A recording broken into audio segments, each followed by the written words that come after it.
As Mayor Walter was still fairly fresh on the town board, we got hauled to Raleigh. Before I was even installed as mayor to what used to be the North Carolina Department of, with the predecessor of DEQ. And until they're fixing to close our sewer plant down. And they were very serious about it. The state holds our permit. Well, through C.T. Clayton, Tyrus's dad, and Marla, we hired Skip Green and got us about a $1.8 million proposal together, and about $1 million of that was grant. The rest of it was a loan. And we've had 4 or 5 upgrades on the waste treatment plant. Out of that process of Marla writing and helping on grants, a new town hall, flood related grants through various sources, but the Golden Leaf Foundation and others. And I'm not here to make Marla cry, but a park, a town park. It is just, it's been a real journey, and I'm just glad to be part of it. And if you want to make a few comments, you're not going away. Well, no, I'm going to be here the rest of May, and then help as much as I can that you'll let me after that. But I've been here 24 and a half years, and I didn't start out as a town clerk. I started out as a billing clerk. So I used to only process water bills and bill it from there. When the town clerk position came open, I've been here around 2 years, and my proposition then was I could either train the new town clerk or be the town clerk. So I decided I'd give it a whirl. And it just grew from there. But I've enjoyed every minute of it. I made some good friends, enjoyed the work, and I care about the town, and I'll not stop caring about the town. And you might have to run me off at some point, but I just feel like it's time for a change for me and for Princeton. Well, we look forward to the future of Princeton, and I'm quite sure we'll find someone, may not be Marla, but we'll find someone that will lead us forward. So thank you for your services, and you'll probably be sitting right there next meeting, but we appreciate everything you've done. Anybody else? Well, don't want to lengthen the meeting too much, but our administrator has, like I told the board earlier, that I have either served with the state, local government, or the federal government for 42 years. This is one of the brightest individuals that I've ever met. I think there are areas where that we have never received a grant, and I think we're up to 6 million and something. At least I haven't had it in a while.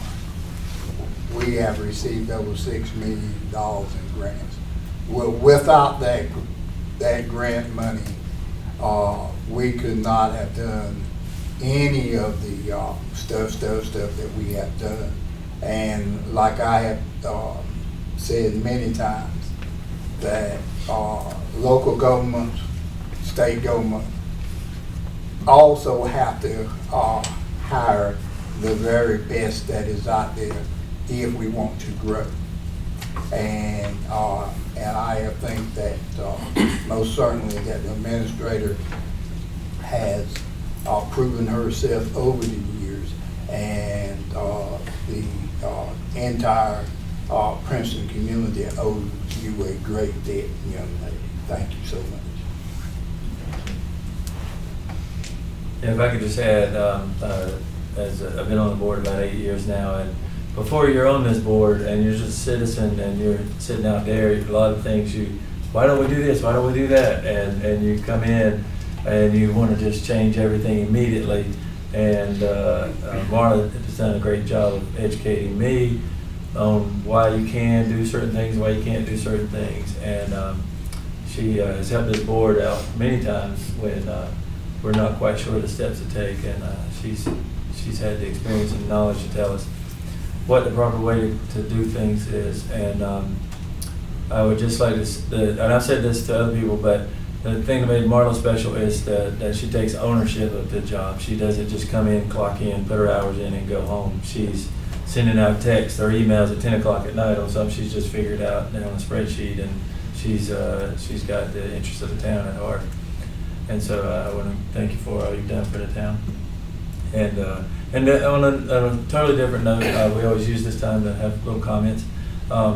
One of our most beloved citizens, Mr. Harold McDonald, lost his dad unexpectedly Friday. So if you see Harold around town, just say something nice to him. I think Ms. Marla, well, other than Commissioner Holmes, he's a baby of the bunch. My first 6 months as serving as commissioner, kind of like Commissioner Rose says, you come in trying to figure out, well, why don't we change this, why don't we change that? And then this being my first official term, I want to say thank you because you were able to keep a young guy like me grounded. You've been a real good sounding board, and even being able to see you around town. Say, hey, Ms. Marla, we got this issue, and you're able to handle it, like you said, sending out late night emails to keep us posted on different things that you have found out, to keep us in the loop, to make sure that we're in compliance with the state as well as the county. I say to you, job well done. And it's going to be hard to come in and not see your smiling face, because you have this smile that is just fixated on your face at all times. So. And as he said, I am the newbie on the block. So, I don't have a lot of experience with you, but I will say in the 5 months I've been here. Do you want to add or subtract? Or? I'm still friend. All right, okay. As I said earlier, we were in a personnel meeting earlier, and that may be continued after this meeting, but we do have a very heavy schedule tonight and so is there a motion to adopt the agenda? There is.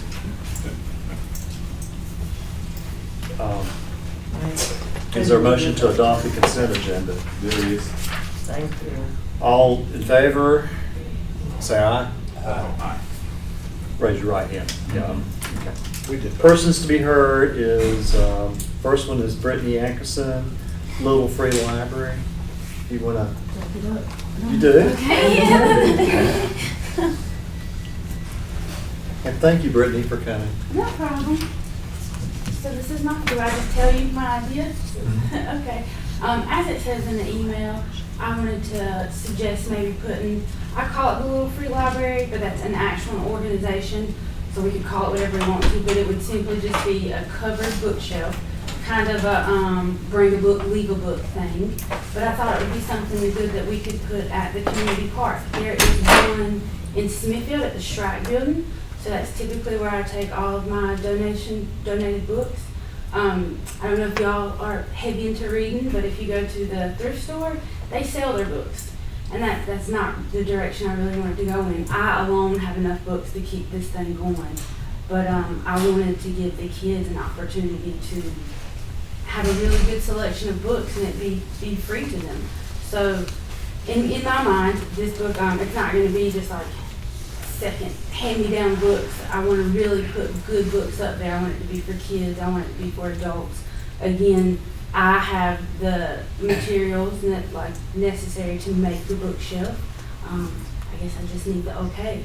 I thought I could take it like a step further to make it more community-oriented and talk to somebody at the high school and maybe get the senior art class to come out and paint it for me just to get the word out that it is there. As it says in my email, I can check on it. I can make sure that books are staying stocked, that it's being kept neat. I can make sure that we have a good selection up there.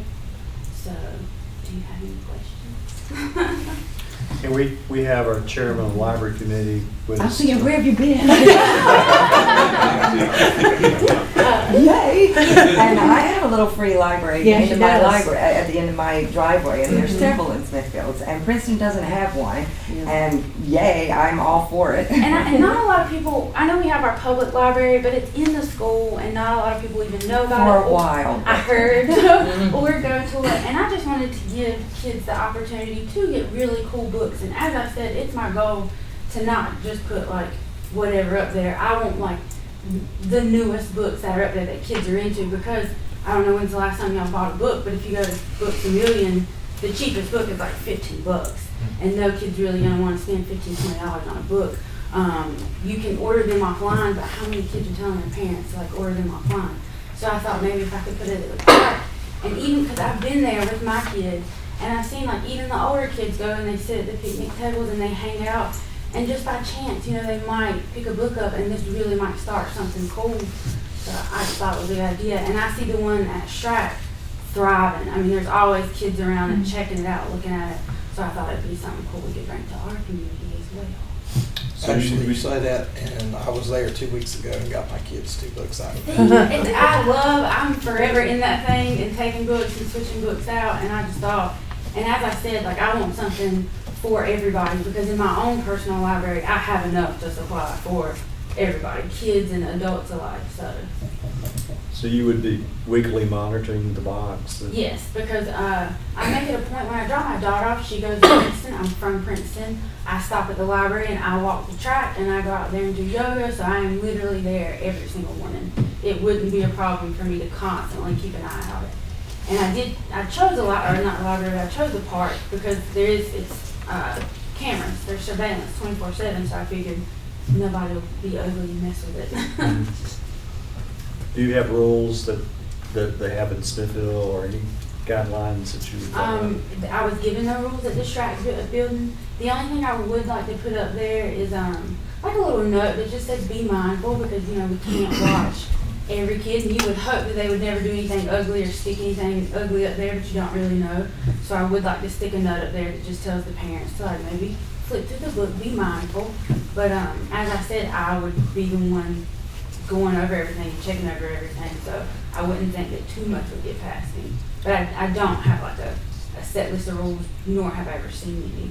But I'm open to them, whatever I gotta do to make it Well, I don't happen.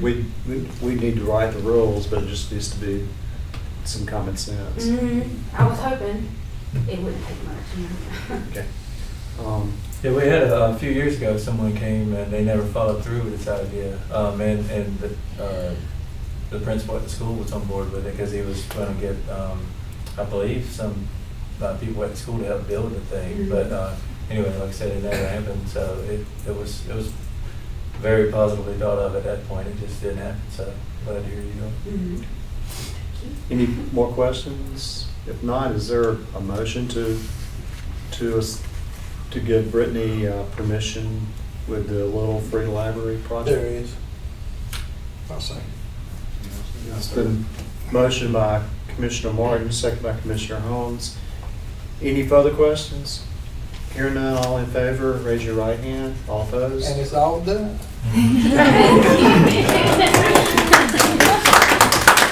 That might be our easiest.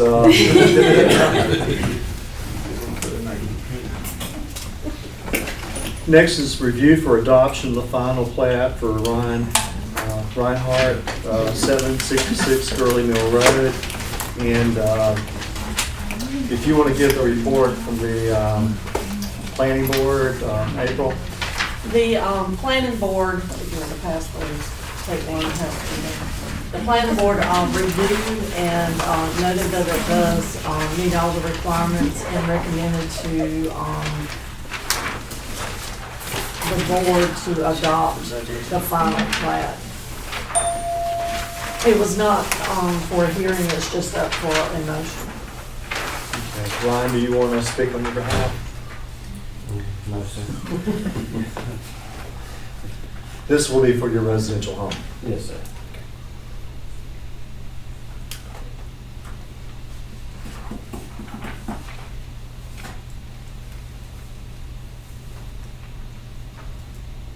Is there a motion in order to recommend approval of the final plat? Yes, sir, there is.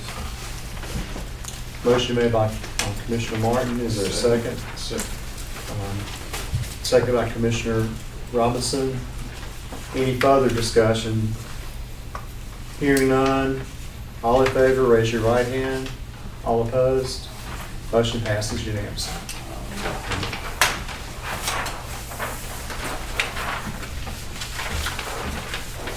Thank you, Ryan. You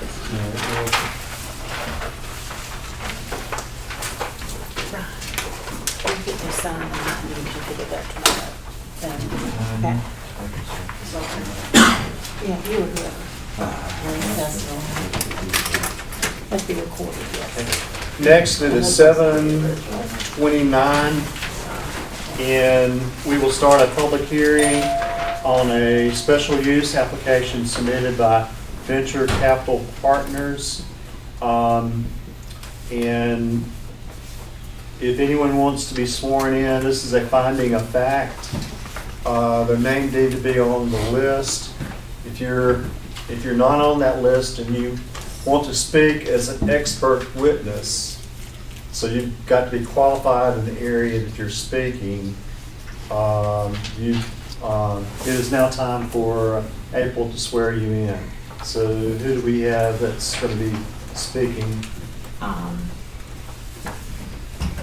Casey Jones, Merle Hall, Randy Summerlin, Marla Ashworth, and Eddie Woman.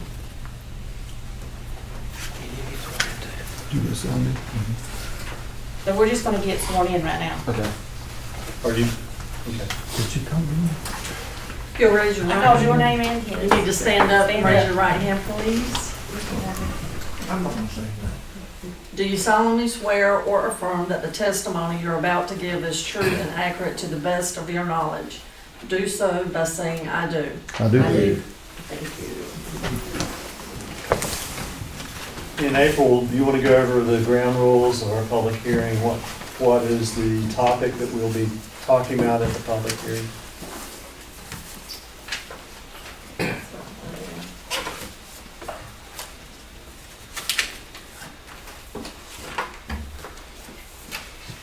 The public hearing, unless there is a lot of discussion, will be over with at 7:59. This is quasi judicial hearing, so we don't have a time limit. So we are talking about watershed district, is that the? That's correct. We're going into at 7:30 and it'll last till 8. And we are, an application was submitted on the property at,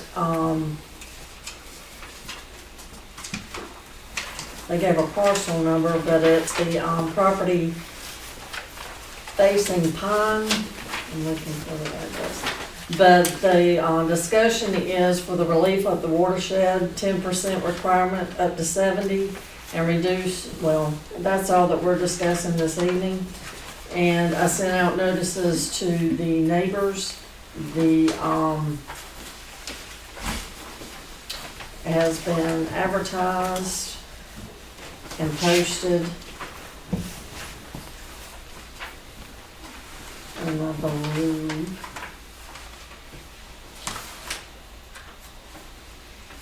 and where to go over the finding of facts.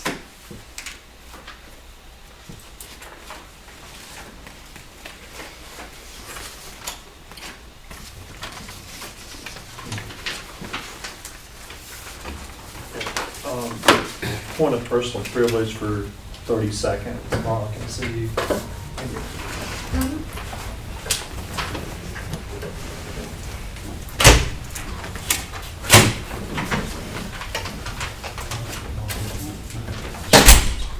Does this mean we don't need a library now? We're getting free.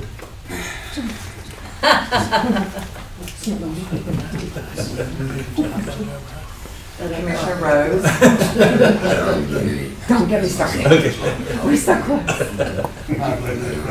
And I'm still dealing with Marla's leadership. It's been a tough week. Yeah.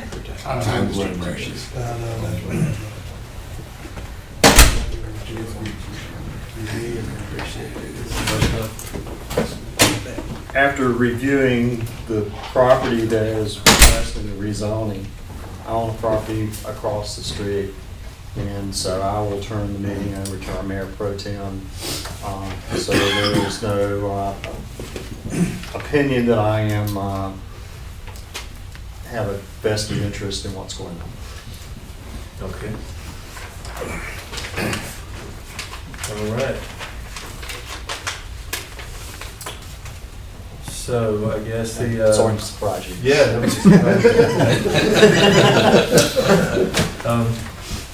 I guess that the main thing we're talking about here is watershed tonight. And so let's see, who would like to speak first in favor of this project?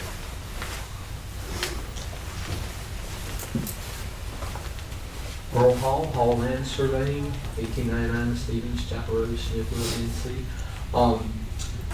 I work quite a bit with Randy Sumlin, who's partners in venture capital partners and everything, and he approached me about helping him with the preliminary site layout for this. And we got to looking, working with Marlo, we realized we're in the watershed district, which affects our impervious surface ratios, and we have to have 36% being in watershed. And so what we'd like to do is make use of some of the property set aside to get the watershed area or get the impervious area up to as much as 70%. I don't think we would need near those that much. What happens is when we lay this out, based off of all the other criteria that the town requires for this property, we could have, I think, 25, plus or minus 25 units, rental units there. But because of the watershed issue, we can only get 19 or possibly less than 19, depending on what we find when we get there and do our actual surveying and everything. So we basically have asked for to get the 36% waived and go up to the 70%. We also, it wasn't mentioned, but I think our application also addressed if we could do it possibly. The ordinance now is we have to have 3 parking spaces per unit. And we would like to see if possible we can get that reduced to 2 building spaces, 2 parking spaces per unit, because that would help also reduce the impervious area that, it's extra parking spaces, extra pavement, hard surfaces go down, which makes that impervious number go up. So that's what we're asking for. I'd be glad to answer any questions. Randy Summer is here. He would be agreeable to answer any questions also. Now this is not map we got in our packet. It seems to be a little bit different as far as the way the entrance is and everything. What I'm trying to think now because I don't have it to look. What's the major difference? It's in your little paper clip section right there. Okay. I think it's the way the unit looks on Pine Street. Yeah, the last thing we did, we had the entrance off into the corner unit off of Pine Street instead of out front. Okay. And, to keep everything off of the main street there in front of Marty's.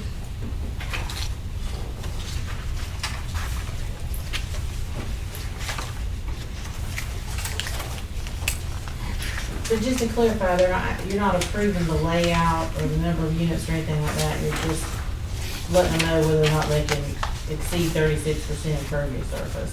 Mm-hmm. 36%, and did I hear you go all the way up to 70%? The only allowance you can make is up to 70%. It's either restricted at 36 or you can allow up to 70. And based off of building setbacks and the other things that the town requires, we think we can keep the impervious around 50 to 55%, something like that. It's just, Marlon said it would be just easier to go up, ask for up to 70, and then once we get into design, we can determine exactly how much we need. But like I said, based off of the preliminary, with the best use scenario, not having to deal with that 36% impervious, I think we can keep the actual impervious area once we give the additional units down to, like I said, close to 50-55%. If we could get the adjustment in the 2 parking spaces per unit versus 3, that would even help get that number less, because that's a car-sized parking space of asphalt that you would lose per unit in there. We could do all 25 units, so some 25 parking spaces that we could lose and not have to worry with that hard surface, and it would make our impervious number that much better. And so I had a chance to count all the spaces. Does this represent 2 per unit? No, that's actually the last unit or display we sent in that had the side entry off of Pine Street. That layout has the 3 units per, 3 parking spaces per unit. That's what's shown on that layout. So that meets the current requirement. That was the worst case scenario, is having 19 spaces and dealing with trying to get down to the 36% and do the 3 spaces per unit. And so as drawn, what is our percentage? As we're looking at right here, would you guess? I think it is. Is it right down here? On this one right here, which is our, what we would actually have to do if we could not get any relief. Okay. It is a total of 34, but that includes us having to take and do away with this house right here on the adjacent lot and using all of this. And the house is in a good shape, and we'd like to keep that house in order to remodel it and put it up for sale. That's what the partnership would like to do. So we would have to do away with that house, which is an additional loss in addition to the 6 or so rental units that we would lose. So if you take that house out, then you're looking maybe 45% with what's there on the fold out. And also that's, but as it is on this sheet right here, if we were to do away with the house, which we do not want to do, and we're not able to make use of all 25 rental units, this right here, either this house or this layout right here, we could get right at 36%, but we lose that house and cannot maximize the limits of the property, solely because of it being in the watershed. If it wasn't in the watershed, we could do 25 units, keep the house without any issue. That's the impervious number that is causing the problem. Okay, but my understanding is this is only to allow watershed rules, or that you exceed, that we allow you to do the watershed variance. Right. You will be applying later for parking space variance. Correct. Yeah, Okay, that's so what, that's not that's what part of counts. our- Right. This particular special use permit, I don't think you can reduce the requirements of the zoning ordinance, but they can apply through the board adjustment for variance. So we'd love to get that reduction, but we can get the reduction in the impervious. We can work with that for the time being and go forward.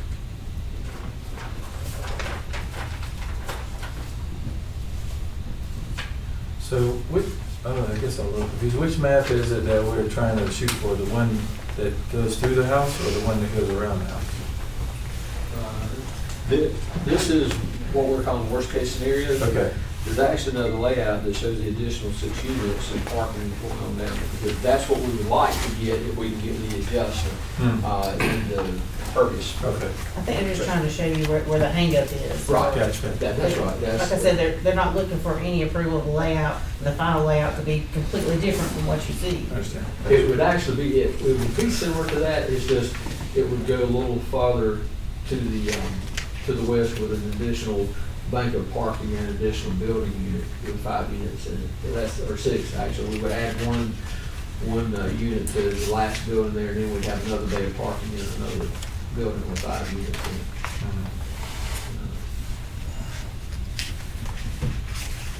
it.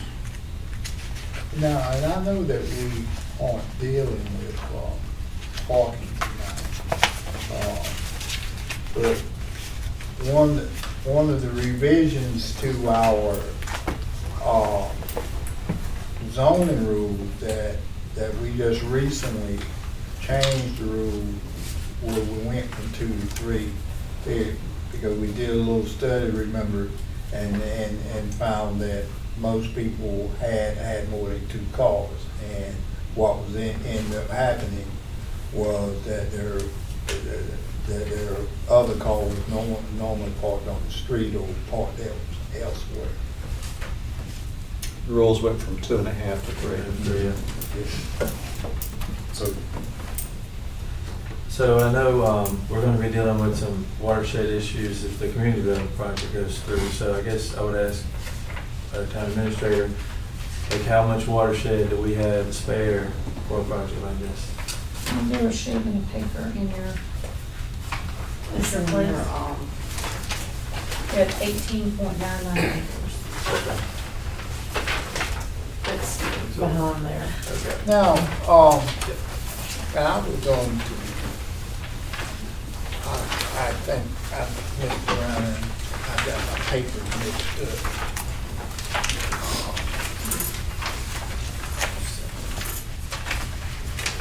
Because I was going to ask a question. So, on the paper that says Town of Princeton watershed area allotment for 70% built upon area. So I see McDonald's, where that McDonald's was going to locate here, and their size acreage was 2.63, and that has expired. So,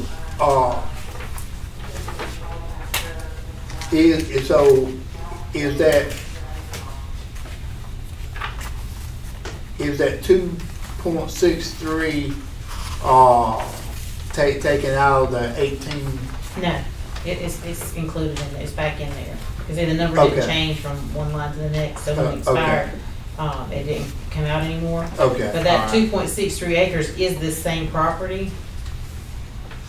Okay. So it would be less than 2.63 acres because they want to retain the single family home. Right. Do you know how many acres it would be? 2.51, including the single family home out. Mhm. The rest would be approximately 2.51 acres. Okay.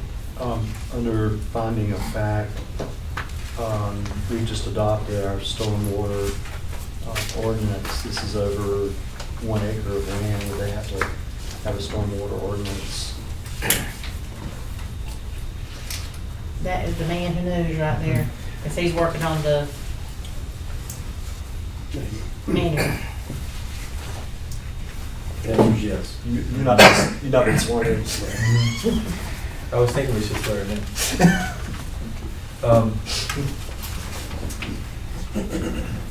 Okay. But again, that would all be part of their special use permit for the development. What was his answer? Yes. Okay. So just to bring us up to speed, that yes means what? That there would be things they had to do for stormwater based on our new ordinance that we adopted. Were they made aware of that?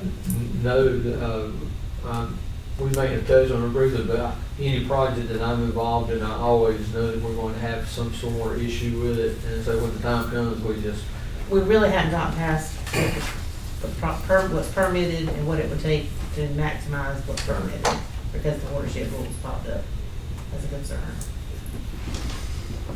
but always, anything I'm working on, we always know there's a good chance we're going to have to deal with stormwater, so it's just something I keep in mind all the time.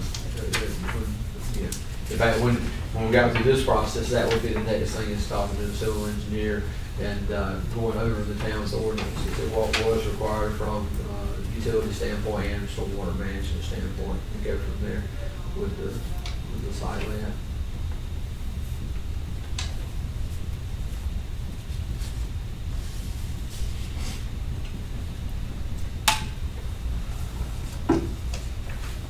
This property would drain to the ditch right behind it and then go down to then enter into Beaver Dam Creek eventually?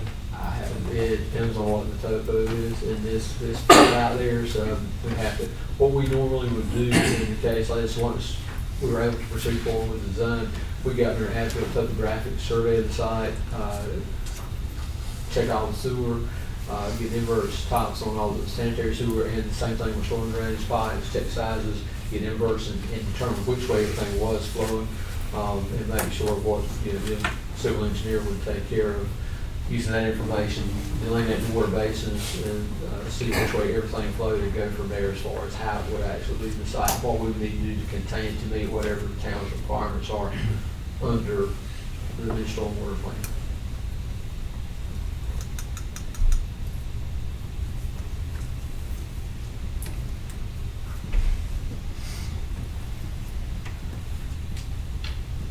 I'm not positive, but I do think it goes down and meets into where the water comes across from Eagles Crest and joins in right there, Right. and then heads down Beaver Dam Creek and out that way. Yeah, I think it's in that big bluff that goes Bear Dam Creek Yeah. on the drainage map. But I mean, that's a concern, because that is our backlog that we fight every day to try to figure out how to stop. And that's gonna be a lot of runoff headed that way.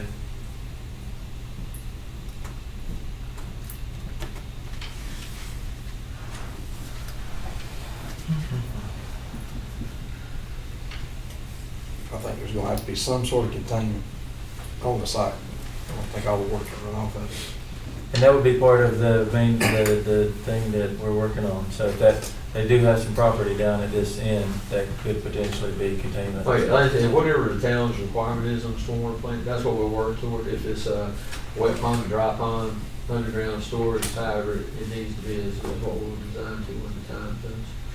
And, but then the whole idea is you're not releasing water any faster post-construction than pre-construction. Contain it, keep it at a reasonable place, so you don't get flooding or any erosion downstream of the pipe. I haven't seen Tyrus in a long time. I used to work with his dad 100 or 2 years ago. The Ragsdale consultant days, and a long time ago.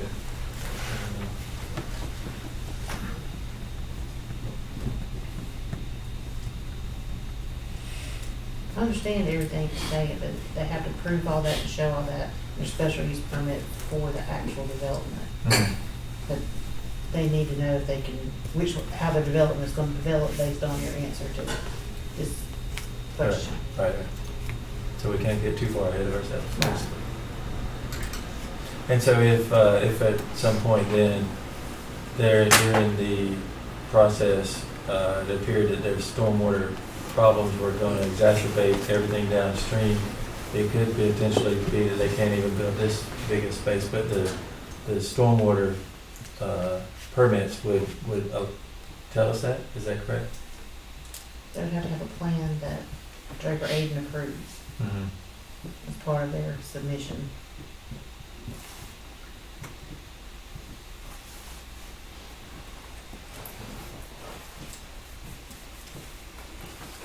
Does anybody else have any questions? Mr. Hall? No, that was my biggest concern. We're just sitting here trying to alleviate stormwater problems. And Yeah. we're talking against the watershed. Okay. And I know, I don't know if we had anyone in here that was going to speak against or. Well, that's what I was going to ask. If there's no other question for Mr. Hall, we would ask, does anyone else like to speak in favor of the project? Okay. Any other expert testimony? He covered it, we're good. Okay. Two people that are on the list that. Right. Okay. Casey got sworn in, so he could. Yeah. Okay. Opposed to the project? I'd like to be clear, it's not opposition, it's more of a neutral comment. Okay. And when I say neutral comment, tickled a bit to see something actually happen. However, there is some underlying drainage issues on that side of town. For the better part of 20 years, I've been the resident of 118 Linden Street. I am the corner house there at Linden and Hennon Street. This property actually is, I guess, adjacent to me, facing my property to the back right-hand corner. According to that map, you'll see the pool in the backyard. That is my home. Mm-hmm. Every time it rains, over the past 20 years, it's continuously gotten worse and worse. And there's really not been a lot of construction. However, between the billboard that got installed just about a year ago, the big steel billboard, that changed the elevation behind me tremendously. I think they dug a hole somewhere around 16 foot deep, 8 feet wide by 8 feet, and they poured concrete in it. However, they didn't get rid of any of the dirt. They just put it in the yard. So where my yard actually used to drain to the rear just a little bit, we've lost that. Also, the property owner beside of me, if you're facing my house on the street, you'll see 120 Linda Street. That property, I don't know how far back, well, between you two, you guys will probably remember when Linda Street wasn't paved all the way down. Linda Street actually ended just at my property line, and it was a dirt road past that point. In the late 60s, and this information came from the late Larry Woodard, the town actually installed a drain line across my backyard and onto 120 Linda Street. That drain line is actually tied into the town sewer. That drain line's been in service for the past 20-something years. It's been made known to the public town utilities guys. They've actually brought concrete block out and actually kept it from becoming a terrible sinkhole. But that drain was installed in late 60, 68, 69. And that actually drains 3 properties. Jimmy Robinson, which is the Hennon Street address behind us, 120 Linda Street, and 118 Linda Street. My main concern with trying to go on this impervious permit, we already deal with a lot of water on that side. And without some type of drainage, actually granted easements, however it needs to be done, being put on that side street, I feel like the more variance is given on this permit, the more water we're gonna take. On an average rainstorm, my barn is about 6 inches above grade. On the average rainstorm, water comes flush to the top of the concrete in the barn. On a heavy rainstorm, everything in my barn is on 8-inch blocks. And it didn't used to be that way. Over time, that drainage line that the town installed back in the 60s has just kind of disintegrated. I had Adam Stuckey come out and look at it 3 or 4 times during that process.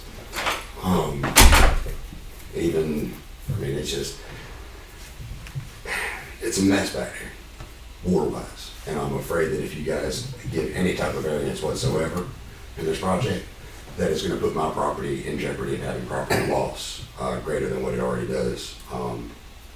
Anyway, I can't store stuff in my backyard because if it does rain hard, you know it's underwater. I mean, I don't have stuff laying out there. Everything's up on a concrete pad, up on a concrete block. There's no way I would leave a car back there, mainly because after it rains, it's gonna take 3-4 weeks to get it out. I keep my tractors back there, but that's just because they are 4-wheel drive and they can get me out. But other than that, I'm not taking my truck back there.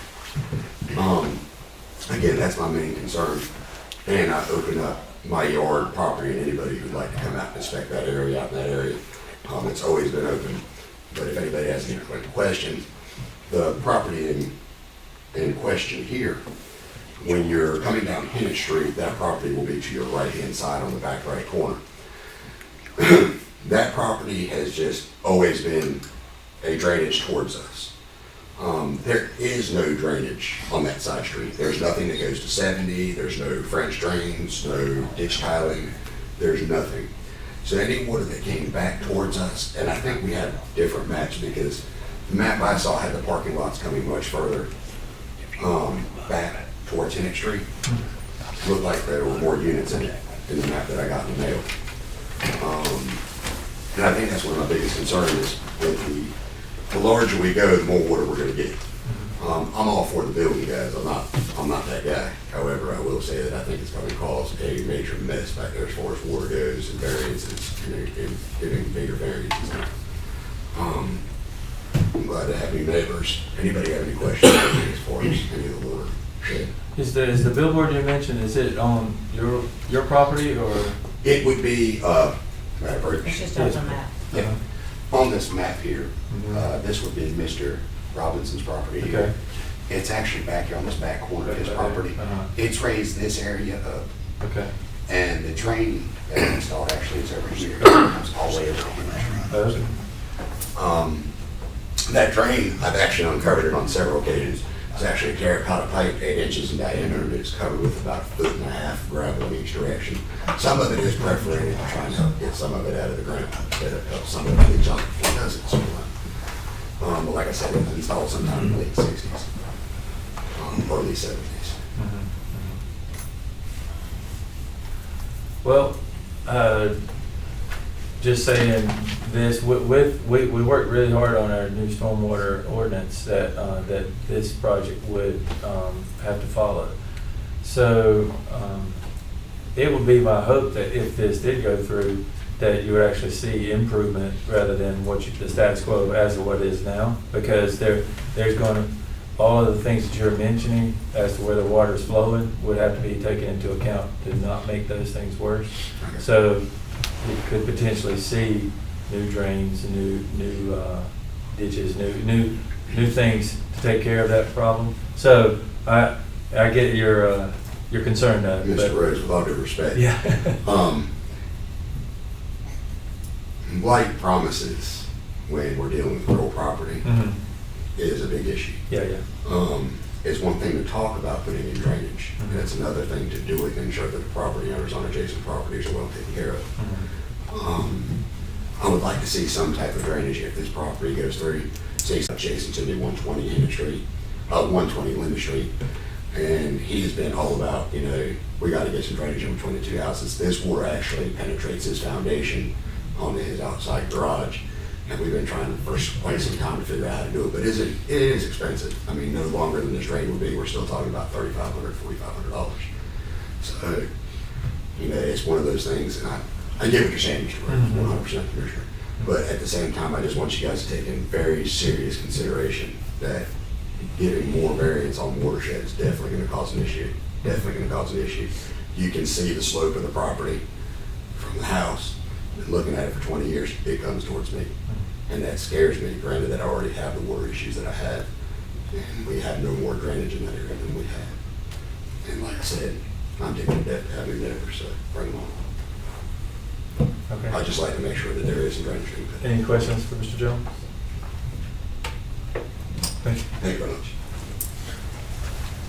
Could I address the council again for just a minute? Absolutely. In reply to what Mr. Jones said, wholeheartedly, with stormwater requirements from local municipalities and the state level, we absolutely will. There is no, we're going to tell you we'll do something and we're not going to do it. Whatever the requirement of the town ordinance is, and anything we deal with the state from stormwater and erosion control, we will do what's required of us. And our goal is to make the area better. And it will be the same whether we have the 19 rental units or if we have 25 units. We will do the same that we're required by the ordinance, and we will make it better than it is now. But it's just a matter of which way we're going to go forward with it, because we'd like to get the 19 units if possible. But at the end of the day, whether it's 25 units possible, whether we get the 19 or we get the 25 with adjustment to the impervious area, we will still do whatever the town's ordinance says as far as stormwater management goes, short plan and erosion control issues, and those measures will be installed as the state law requires us to do that. You will not give us a final sign off on the project, COs and all that, until everything's in place and it's the way it's supposed to be based off design pre-requirements. So we will do we will not tell you we're going to do one thing in 10 minutes. We will do whatever is required by your ordinance to the best of our ability, and it will be built that way. At the end of the day, as far as state and Town of Princeton is concerned. Because we want to be a good neighbor and to the town, because there's other things that we'll be working on around town, and obviously we want growth to be positive and our relationship with the town to be positive. Yeah, because everybody enjoys what's going on and it benefits towns. When we think it would be great for the town to have this new tax base come in, people spending money in the local businesses and everything, and that's what helps you fund projects and keep your community going like you want it to go, to be able to have the park and the free ride area and things like that. And those people will need somewhere to go to. So, and all kind of works in it. But as far as We're concerned about storm drainage and stormwater and runoff and all that. Whatever we're required to do by the town ordinance and anything that the state requires, it will be done and it will be built and put in place as it's supposed to be. We will not do anything to try and show you one thing and do something else. It will be what it's supposed to be as per town rules and regulations. That's one of the things you got to think.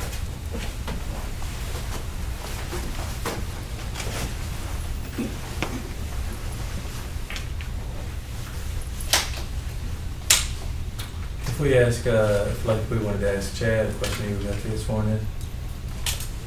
Yes. Okay. Just curious about some of those drains and what we do. But it's really outside the scope of your special use permit. You can ask him later, but not as part of the Okay. consideration of special use matter before you. Gotcha.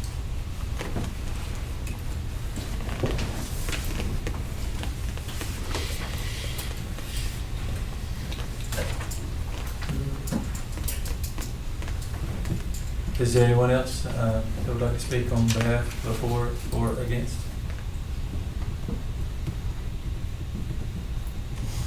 Does board have anything to discuss? Now, I'm looking at venture capital, response, April 26, 22, to the special use permit, why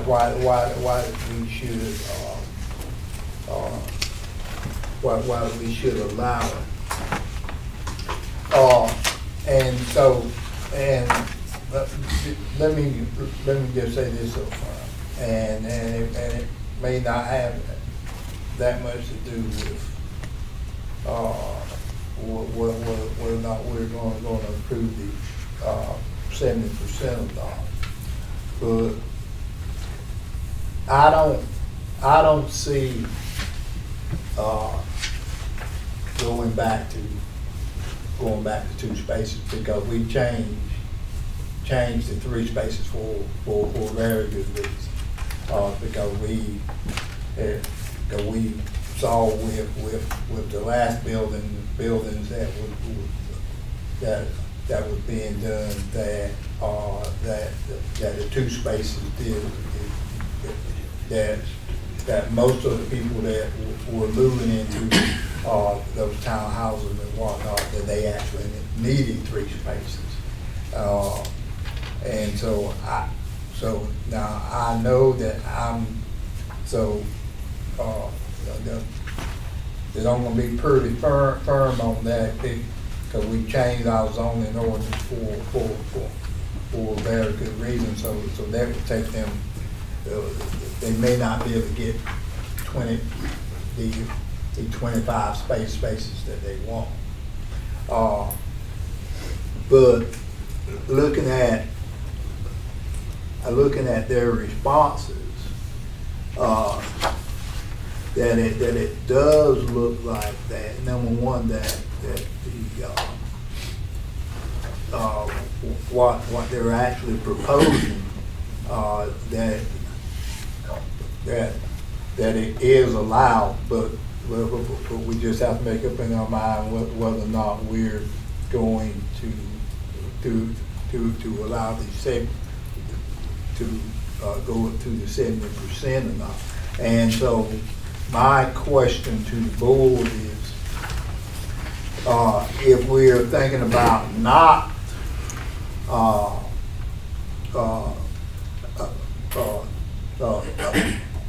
not allowing them to do it, what would be our reasoning that we don't have that we don't have enough allotment left? I think that's really our only concern. Emma, would you agree to that, Marla? I can see how you would be concerned that you don't have a lot of allotment left, but we can get additional allotment. There's a process to go through with the state, and it would have to be in cooperation with Johnson County. But they should have some property that cannot be developed because of the proximity to the News River, that they could give us permission to add to our allotment area. Okay. It's just, we just never pursued it because we never And then- got close enough to, because you have to keep in mind this allotment was made sometime in the 90s. Mhm. So we've given it away, and a couple of things have, expired, so if B&M Leasing, which is the property over behind Bojangles, ever wanted to develop that property again, we would definitely have to get some more. We could go ahead and start working on getting some more, because we know that that's a property that could develop in the near future. Because you already don't have enough left for that, and that's the only big development I can think of. And if you're thinking about the subdivision this way, the lot next door, I think, is the last lot in the Walmart, now Dollar General, Dollar General lot was the last lot going that way that was in the watershed. Because we gave it to Walmart in 2012, but the rest of that property on Commercial Drive is not in the watershed. And all the issues dealing with drainage would be dealt with in the stormwater ordinance.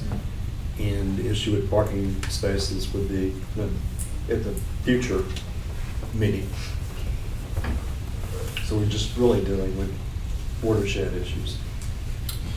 So it appears there are two options. Are we vote to not allow it, which the project is basically over, or we allow to proceed, in which there's still going to be a lot more, there's still going to be plats that have to be finalized, and there's going to have to be the drainage ordinance is met, and so there's still a lot of work to be done, even if we proceed tonight. Does anybody have any other discussion?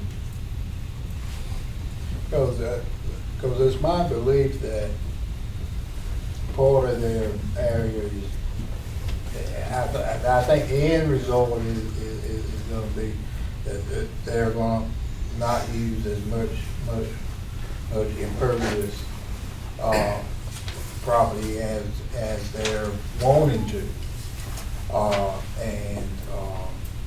and think that the ordinances that the ordinances dealing with the stormwater runoff will probably take care of the rest. I did have one question. This could go back to Mr. Hall, if you don't mind. If for example, the percentage was higher than you wanted, are there other options that you would pursue for parking other than just straight pavement that would be more impervious? Like, in coastal communities, you'll see the grids and other things that would allow water to go through. We would look at whatever means necessary. To keep in mind, the units that we're proposing here are 2-bedroom units and not 3-bedroom units. So that should help a little bit with the number of cars and parking required for those. And I understand where you change from the 2.5 spaces to 3. I understand that because I've dealt with that in the past myself and on other projects. And what people, for some reason, when somebody buys a house with a garage, it becomes a storage unit. Mm-hmm. And so they park in the driveway or on the street. So I understand that. These are only 2-bedroom units, but we would look at anything and everything as far as trying to meet the impervious and get it as low as possible. Like I said, obviously, if we get this approved tonight, where we know we can get up to 7%, I think we can get down into around 50% with what we're planning, and possibly even a little lower than that once we know what we've got to deal with storm drainage, our stormwater policy and everything. So we would look at any and everything and all. It would just be good to know up front that we could get a little over that 36% and then get back close to it once we know what we can go up to. Okay. But we will do everything we can to keep that number as minimal as possible. It's just right now, with what we're looking at, we think we need up to about 50-55%. But like I said, possibly lower once we actually get into the design and laying everything out and looking at stormwater policy. You were gonna say something? Well, I just wanted to point out that whether they do 37% or 70%, it doesn't affect your acreage to allow up to 70% on. But our ordinance is written to encourage less impervious surface to a certain extent.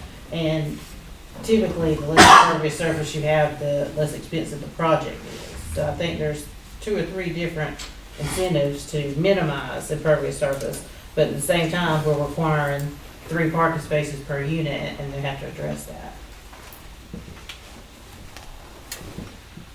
Okay, so we have finding of facts that were given to us, A through G. I think everybody's had a chance to review those. We've heard testimony from concerned citizen as well as Mr. Hall, the surveyor. Does anybody else have any comments?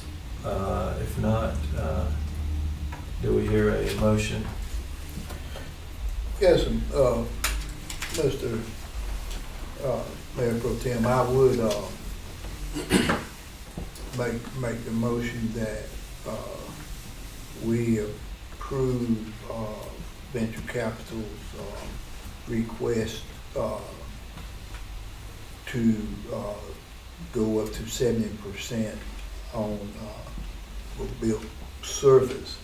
And as a finding of fact, that I'll use the facts laid out in the April 26, 2022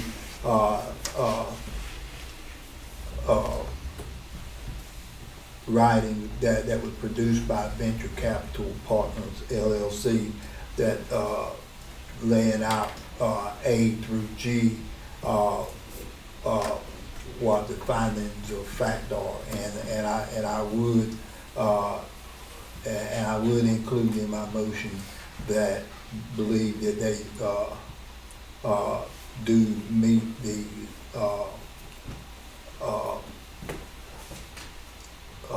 language used in A through G.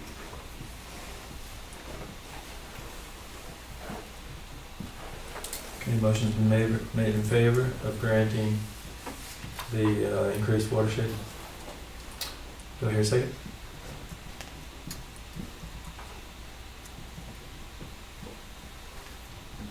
Or do we need more discussion?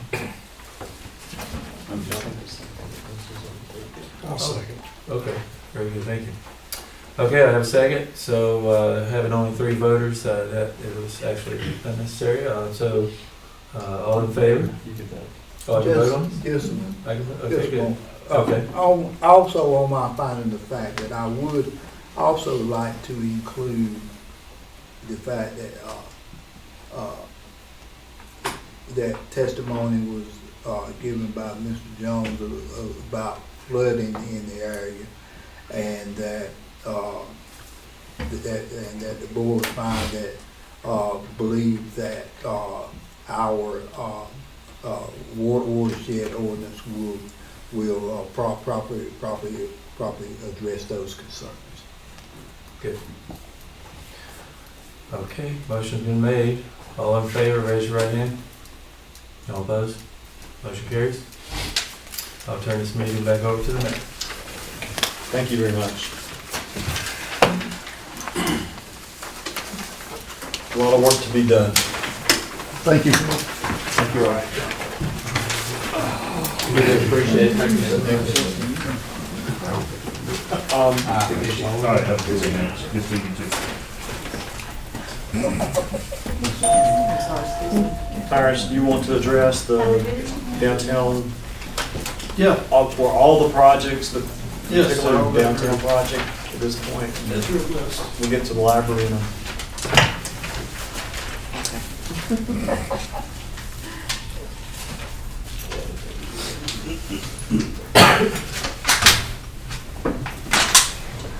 Thank you, Mike.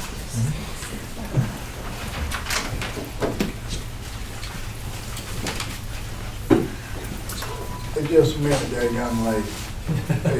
Surely you aren't gonna go out the door without speaking. Well, I was gonna try to, I didn't want to interrupt. Curtis, Curtis, Do you want Curtis? good to see you. See y'all, how y'all doing? Good to see you out. It's good to get out a little bit. Treatment in the morning.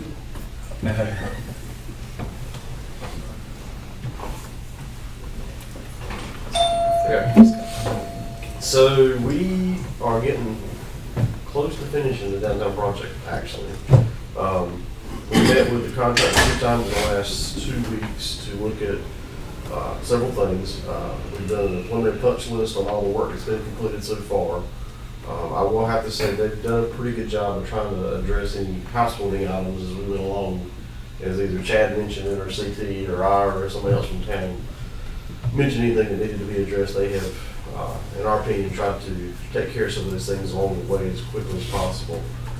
The last thing is, and I'm sure it's on everybody's mind, and I've heard it from several different sources, is the paving. So we met with the actual paving subcontractor a couple weeks ago and walked the entire job with them, so we could determine the actual scope and plan of action on how they're going to repave everywhere we can start. It was a pretty detailed meeting with those guys, and got some input from them on how they can handle some things as far as milling and tying in pavements to do what we could to best case restore what we've touched within our funding allowance. So we've been in contact with J. Smith Civil, our general contractor, who has also been talking with Jim Code, the sub, that you saw a lot of the guys out there probably daily for the last week, trying to get a schedule lockdown from the paving contractor. And just to be honest, I have not gotten an answer as of this afternoon. They are trying to push it to the forefront because they're just as ready to get done with this as everybody else. But just to give you an idea of what's to occur with that repaving process, as you notice, especially along Edward Street, there's some elevation differences between the curbing and pavement that's there now. They're going to be bringing in a milling machine, which is, you've seen it, basically a big grinder. It's going to grind up the surfaces to reestablish grade to that new curb line. They'll actually recycle the asphalt that's pulled up, but then there's going to be some soil, some other things that'll have to be disposed of off-site. And then he's going to come back with 2 inches of standard asphalt course mix, which is what we've used pretty much across town for previous projects. And what DOT would recommend for a secondary roadway. He's going to do that along Edwards and Center Street.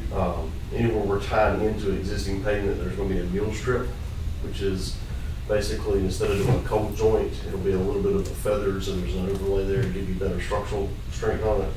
We're going to be doing the same thing at the railroad bore here on Railroad Street near the bank, and also on the western end of town when we did the 48-inch bore beside Mr. Piccarelli. We're also addressing some of the street drainage there on the North Railroad Street. He's going to actually pour an asphalt, the best way to describe it is a little bit of a channel to that new drop in that we installed to route that water directly into that drop inlet instead of across the neighbor's yard there where we've disturbed so much. I think most of all the concrete work has been completed. CT did walk it with David from J. Smith Civil on Friday, and we generated, I think, a 6-item list of small items to be cleaned up, addressed. Like at the far eastern end of Everett Street, there's a little bit of concrete cleanup work to be done by that drop inlet. So stuff there beside behind the drugstore has got a little bit of cleanup work to be done.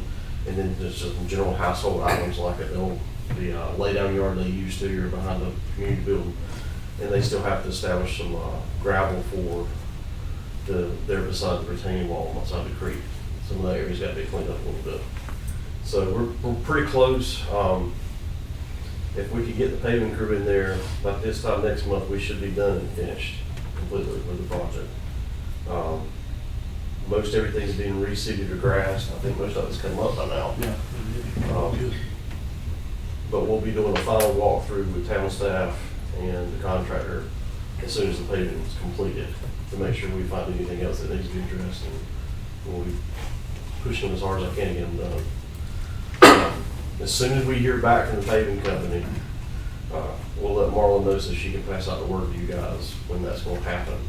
One thing is we need to let the town folks know, especially the business owners, about when that's going to occur, because there's going to be some dust and noise, and need to make sure people are aware of the safety concerns of it. We'll do something similar to what we did previously with Facebook and website the little flyer that says this is the impact area, here's where it's gonna occur. And I think Chad would plan on doing some door knocking also. So we will have to shut down Edward Street and Sacraments sections and, to allow the paving crew to do the work. Because that mill machine and the paving operation is pretty big equipment, lots of trucks. We're gonna maintain traffic to the best of our ability in the areas we're not touching. But there will be a period of time while they're actually putting the asphalt down and doing the milling that we'll have to reroute traffic around those 2 downtown blocks. So that's been discussed and how we're going to handle that. And that'll be part of that public announcement. I have a question. Did J. Smith request a change order for the paving, or is it gonna be covered under the original contract? We do have several change orders I'm working through with them right now. I'm not signed off on them. There is a change order associated with the milling, because the milling depth got a little deeper on the way we did that, so the field changes out there. Paving quantity wise, we'll put it in bigger perspective. We're looking at it as a whole, because we're gonna get some credits also for like the sidewalk work. We didn't do all the sidewalk work. We found out it was not necessary when we did some of the field engineering. There were some underruns on the riprap along the Beaver Dam Creek portion over here beside the community building. They didn't need the total amount of tonnage we had estimated. There's also been some underrun on the concrete slurry we used to lock that riprap in. And then we've had some things like bad soils. I think we're up to 7 tanks total, I think it was. I don't know if y'all realize that. There were fuel tanks under the sidewalk all along Everett Street. So part of a unit rate contract, we're finalizing unit rates and everything right now. Making sure hopefully we can get it within a contingency limit. But there was a request on the paving. And I was working through that with Mark the last few days. Some of it I didn't agree with, some of it he was pulling some documentation to support what they were asking for. So we're not signed off on it yet. Any idea when? You will. Well, they've told me that everybody's agreed that the schedule's not been held up by this discussing the change order, so I've not gotten an answer. We were originally under the assumption, based upon our conversation, that we'd see them here by the first week of May, which is this week. So as soon as I hear from them, we get an answer. We're on daily right now. I called him. I talked to Mark with J. Smith today 3 times, trying to get an answer out of him. So, Well, there's been a half a block of Edward Street that's got red tape in front of the parking spaces. Customers cannot park there. It's going on a month. Don't sound like it's going to be resolved in the next 2 weeks. As far as I'm concerned, the milling of the streets, that should have been handled months ago. And I was under the impression that project would be finished no later than March 31st, and it sounds like it's going to be June 1st before they're. well, If we're optimistic, June 1st maybe. I was not gonna let them build the asphalt up anymore than what we've opened up, because that could cause all kinds of soils issues, for one thing. The more soil base we expose, the more chance we have of having to make repairs to it. The milling actually needs to occur like day before the actual repaving process. Yeah, I agree with that completely, but I'll also tell you that I've had some people contact me that said part of the holdup is they have not got the change order. And that's not. I'm just telling you what I've been told. They're telling me they're waiting to schedule, waiting for a change order to be signed. Well, that's not been told to me, because we've been in discussion on that since we've had it about a week now. I've actually had 2 meetings with them on it.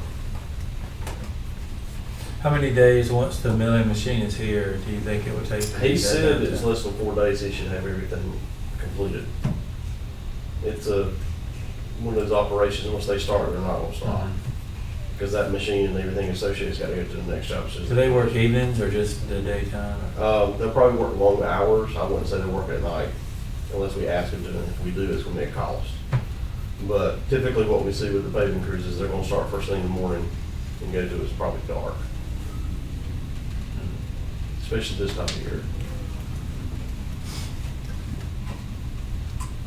And then as soon as that happens, will there be some sort of street cleaning or sweeping or something? Yeah, as soon as they get done with the paving, there'll be, at that point in time, it should look really fairly clean. There shouldn't be any dust or rocks or anything. That'll be actually part of the paving process, the way I understand it. So, is they'll be cleaning up any debris, that kind of stuff. And then after that, after the asphalt's down for a few days, they'll come back and start doing their striping, realign the parking spaces, and put signage up for handicap spaces. And we've got 4 signs we have to install to need the railroad permit. To let the railroad know there's things under the asphalt within the right of way. Is it possible to get somebody back here to at least fill in the screening potholes that are? Yeah, so if somebody let me or Chad know where those are located, there, I'll get that on, get somebody out here to go ahead and get that done. The worst is like around the hardware store, like on Center Street, between the drugstore and the hardware store to the railroad track. It's pretty brutal right through there. I don't want to take it personally, but it's like the Wild Wild West. I just need to put a hitching post for horses to come up. We could look at it as much traffic is around that store, that's why there's the worst problem. Yeah. I told Frank Vernon we were gonna take all the pavement up and go back like Wild Wild West and just put some horse place out there. Right, problem? They would have less impervious surface. Exactly. That would help the watershed. Frank's in the hospital. What? So how, did y'all get a pretty good rain last night? Yeah, it rained, well, it was a little over half an inch. Irregular heartbeat. It rained for a few minutes pretty good. Moving on to a couple of other projects we got ongoing here. South Pine Street, we're working with the Corps to get some impact maps done. But in conversation with Marley here, we've been approached by one of your local developers that has purchased some of those lots that were impacted. J&N Development, they were asking us to look at potentially modifying what we've got designed there on Center Street to allow them some potential development plans there for the lot there. And so we're looking at that currently to see what it would mean to, if we could even possibly do that. We're not stopping the current process we're under with the current design as far as permitting is. If we can get permits in place before that's worked out, that's a modification and we can go forward with it. But Marley did approach me with potential how many units we're talking about on that one on Center. 2 as it stands, but it would get in the way of our plan. Yeah. And then if we can work something out of it, it could be up to 6. Up to 6. So just to let you know, we are working with that. And then as soon as we can get the core permits in, we can actually bid that project and get it on the street. Did you know back in when we started the initial work that you were going to need core approval? Yeah, I think I voiced that quite adamantly, that our timeline was all dependent upon the core approval of that. And is there no fast track? There's no fast track with the federal government core permitting. Okay, well, I can handle it, but I got cussed out last week for I arrested on Walnut Street.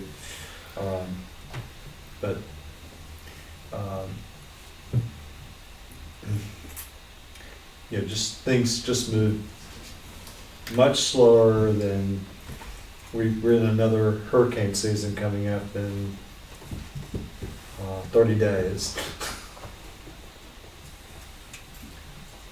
So we did apply for the STRAT funding that we talked about previously for some of the beaver dam and debris removal going out of town. I will tell you the word that came back from that funding source was, I think they had $31 million available. And just letting you know where we're at. They had applications that totaled, I think, close to $400 million for that project, for those projects. So it's going to be real competitive. We've not heard back. They were indicating they would make an announcement, I think, in 1st of May. But I got a feeling that may be delayed a little bit.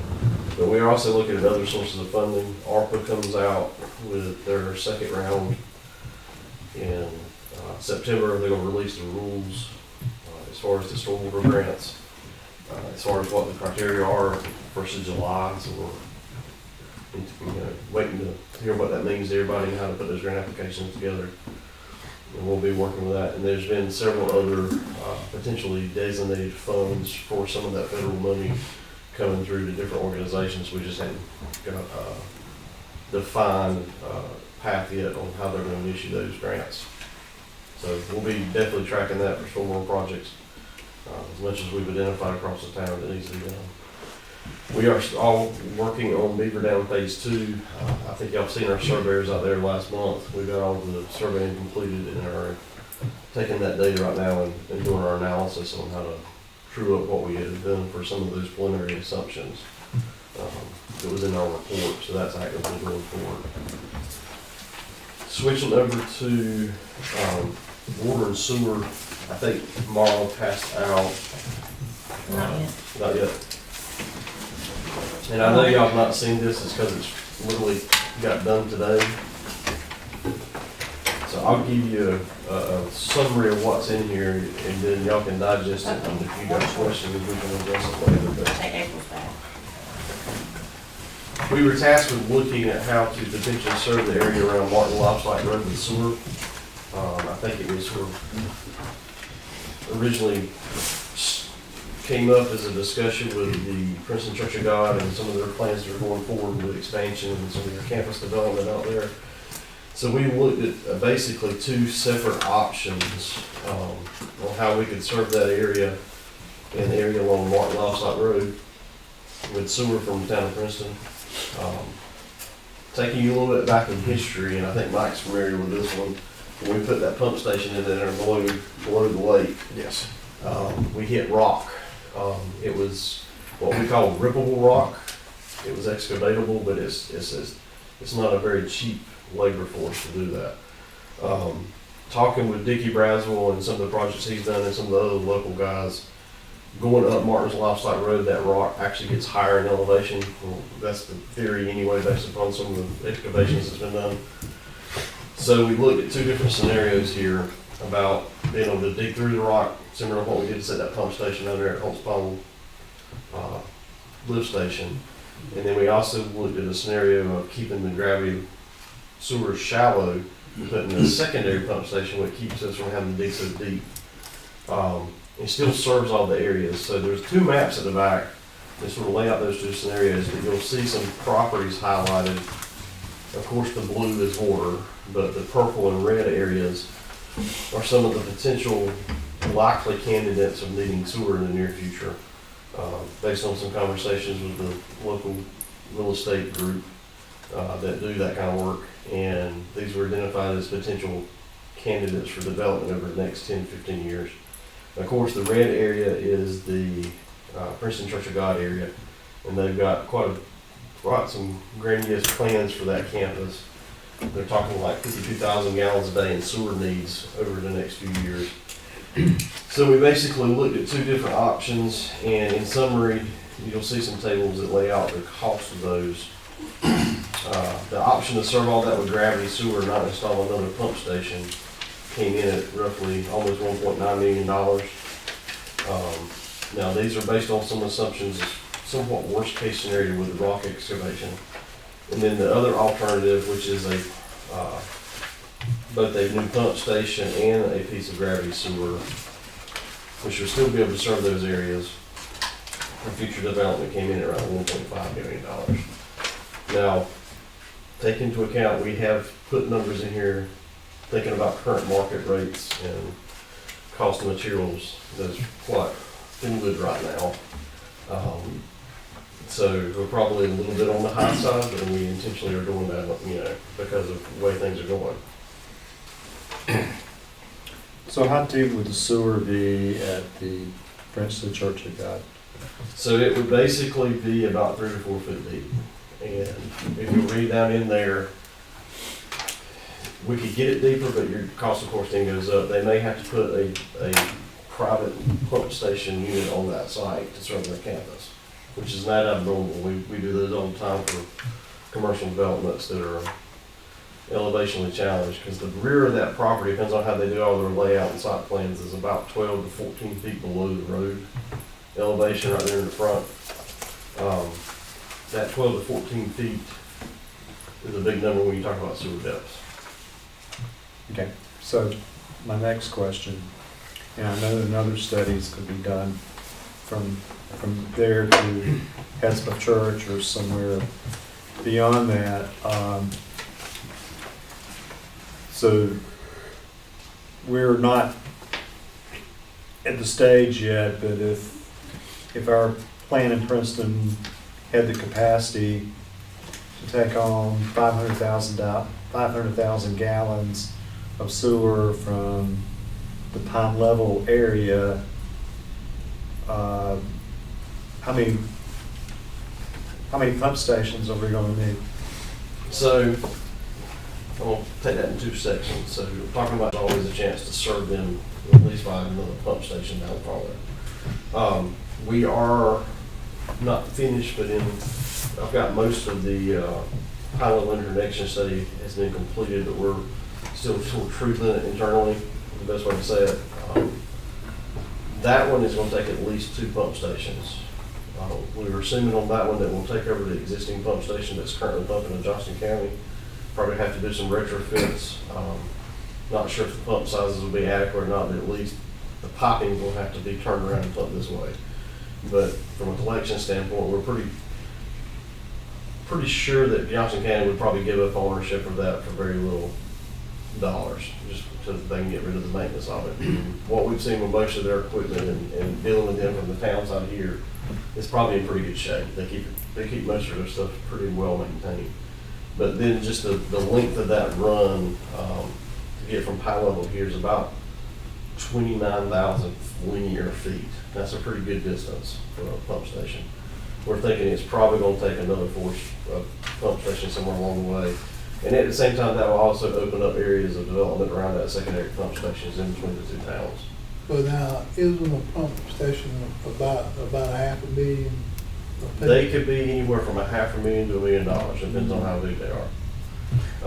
That's not accounting for the cost of the force mains and the other stuff either. So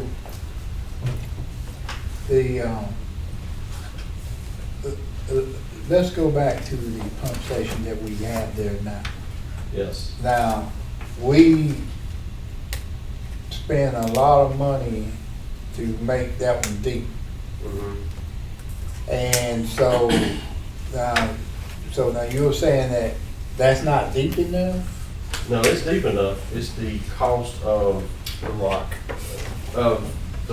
digging in certain directions away from it. So that pump station was sized and set depth-wise. One thing that served the elementary school that was built, but also to open up the development area for Town of Princeton. It's not just up Livestock Road. Right. You go farther down Progressive Church Road, and it can also serve an area to the south, pretty significant area.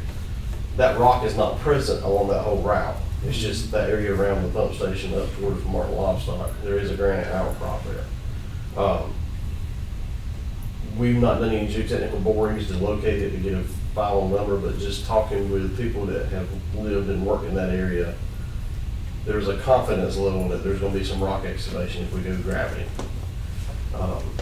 If you extend gravity sewer up that road, there's the potential to go farther than up 70 is quite, it's a pretty big potential on the gravity side of things. Pump stations allow you to stay lesser depth, but then you've got the cost of the pump station and maintenance and that kind of thing for long term. So that's why we gave you 2 different options from a capital outlay. Really have not looked at long-term operational costs on that. Well, we looked at it preliminarily. Yeah, right, not formal. Yeah. Figure A would allow more development on Martin Livestock Road, correct? Well, it would probably make it cheaper. Yes, it would. Both of them would allow development on Martin Livestock Road. It just may include for scenario, the second scenario we have, which is probably cause the developer to include a little cost. Because you got a force main, you got You got to tap into the force main. So scenario one being more expensive, but gravity fed. Yes. It's gotta be a, like a ROI, what would you reckon, over, like, is it a 20-year break-even period? Because it's gonna be cheaper to operate with no pumps. Chad's not gonna have to come to fix the pump. That's- middle of the night. Well, that's the preliminary discussion I had with another engineer in his firm. So just round and high, the maintenance cost would be like $15,000 a year if we put in a pump station. And so the cost difference, I think it was going on 30 years before you made up what the extra investment. That's not to count if you end up borrowing money, the interest you would have to pay over time on the loan, and the upkeep and maintenance on the deep sewer could negate anything, could negate all I just said, because if you have a problem 20 feet in the ground, then It's gonna also make connections for Right. developers. Everything. They're gonna have to get Well, yeah, down to they- that depth. Yeah. That's why I said there's a lot of factors playing, and then you also have to look at over that 30 years as what if development stalls. You're not going to have that tax base to cover some of that from that.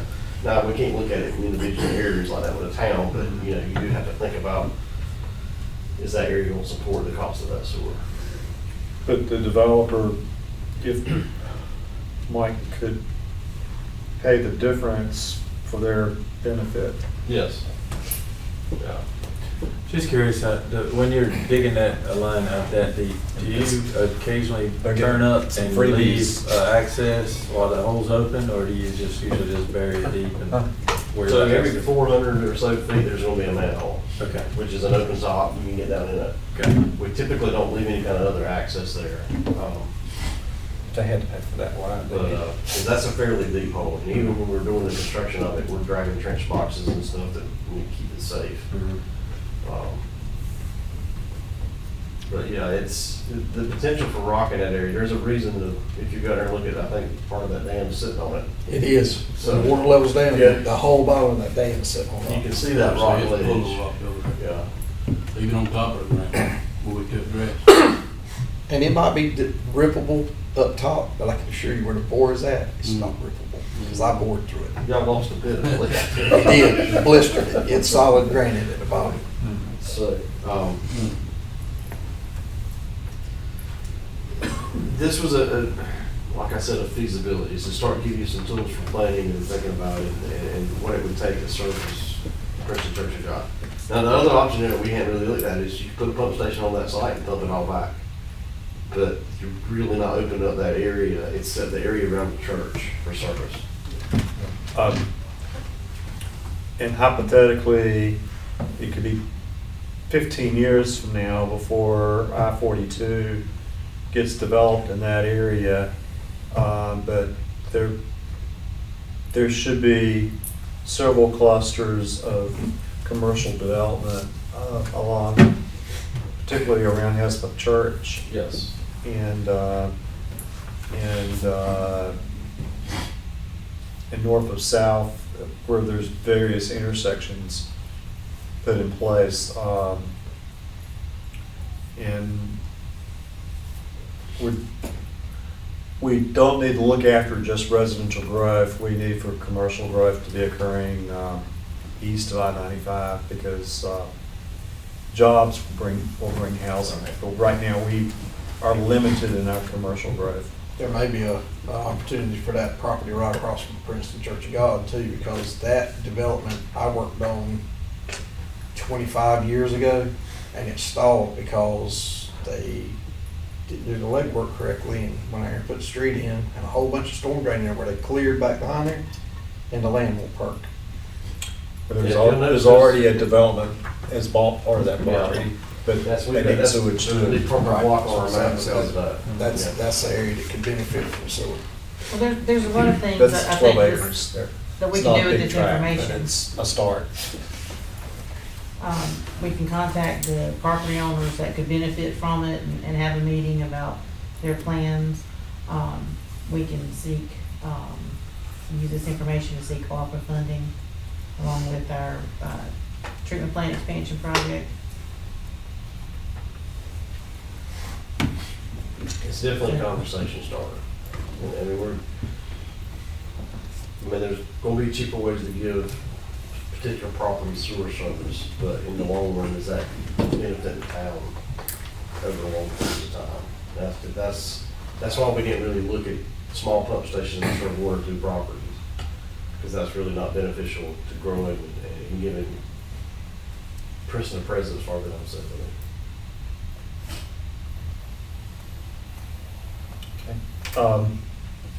Anything hypothetical about the waste treatment plant of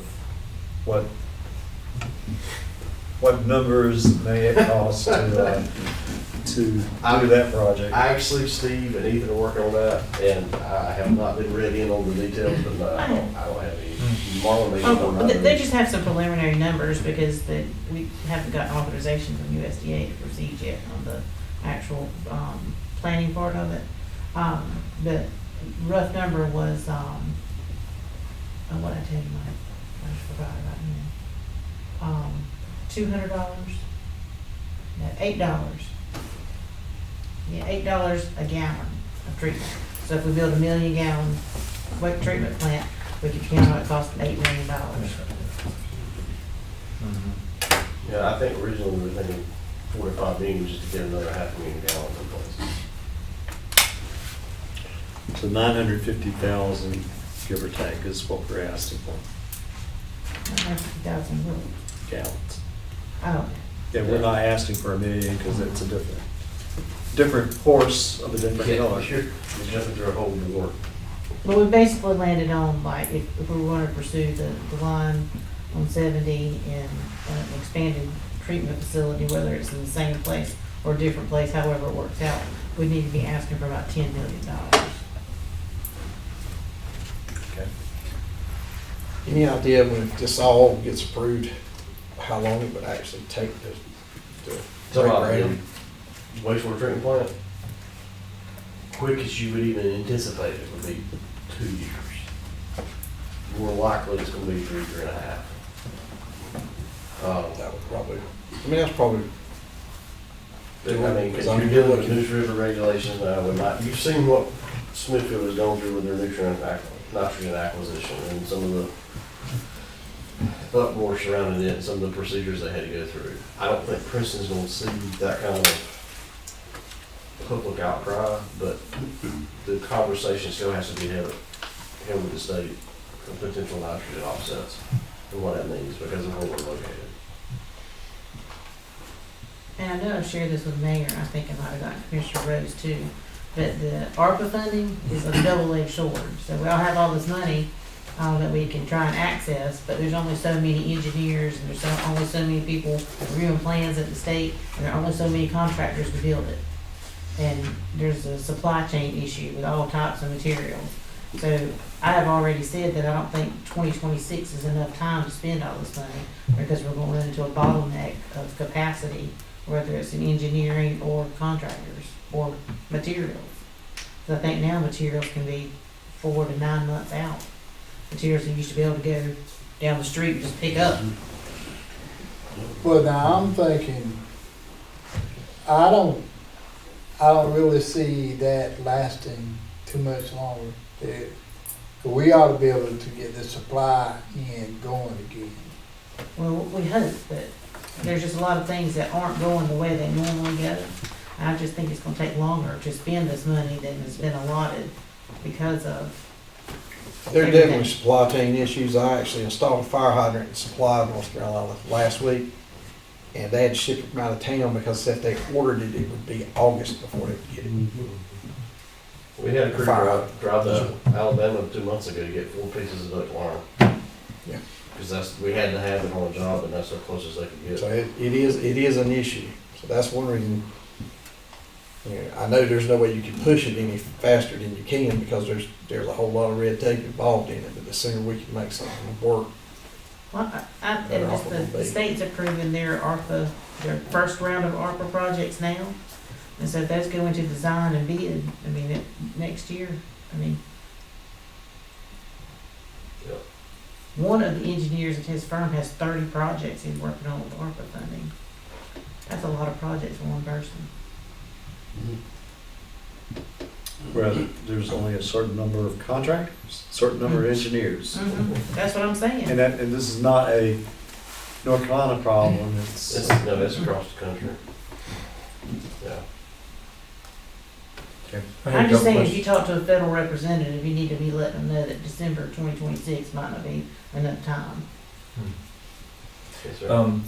The bar screening and all the improvements, how close are we to going out to bid on the sewer plant upgrades?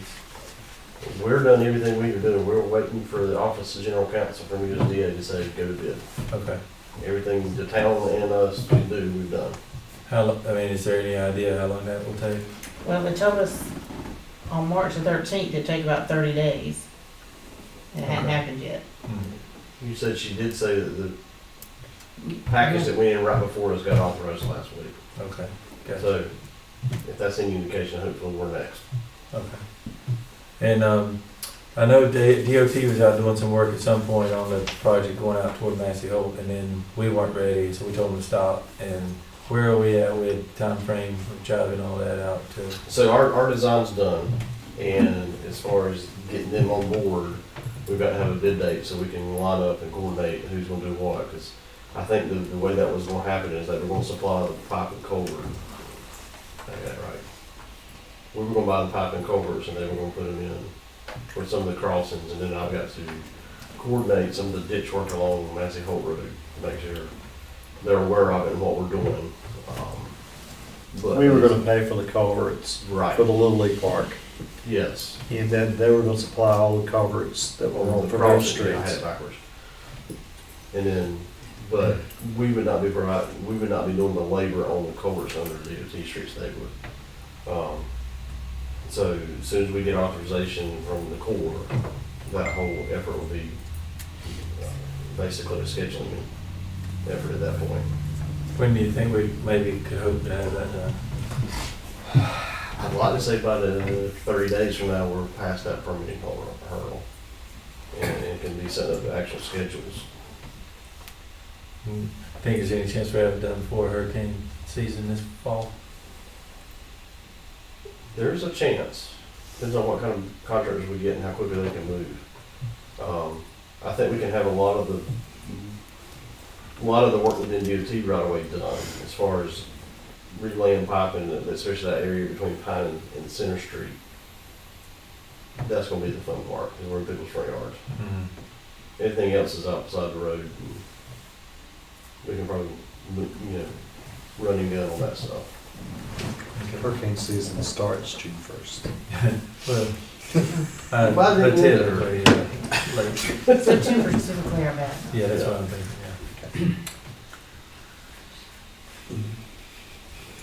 Any more questions? I know Tyrus has got to get home and we've got a Well, lot to do. I do want to speak a little bit to the elephant room with Marla's departure, and I've already told the mayor this because whether you believe me or not, I did not go get her or entice her.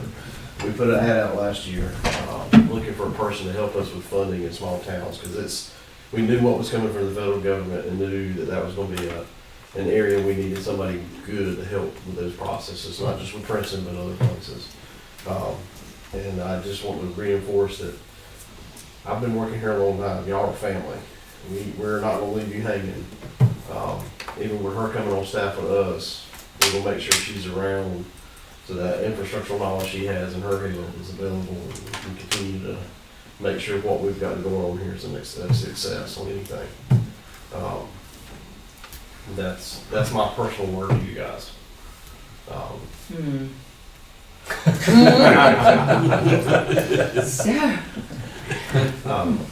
So yeah, this town means a lot to me, and I definitely want to keep it moving in the right direction. Yes, so that was out loud. I'm sorry, I'm texting my family right now because they want to know why. Well, our loss is your gain, but we pretty much expect you to share your gain. Oh, absolutely. Well, I mean, it's like I said, We're going to come haunt you. I know where I live. I don't, but I'll find out. Yeah, I have a lot of friends here. You know, I hope most of you in this room I count as one of those. So this has been a fulfilling professional relationship for me, and I don't intend to make it any different. So I'll leave it at that. Well, thank you. If you want to stick around I for am the gonna stick lively around. discussion, I you am, can. because I've been looking at those plans and Okay. very interested. I'm gonna call a short break because I'm gonna find out if Lee really wants to stay till we.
We've had a public comment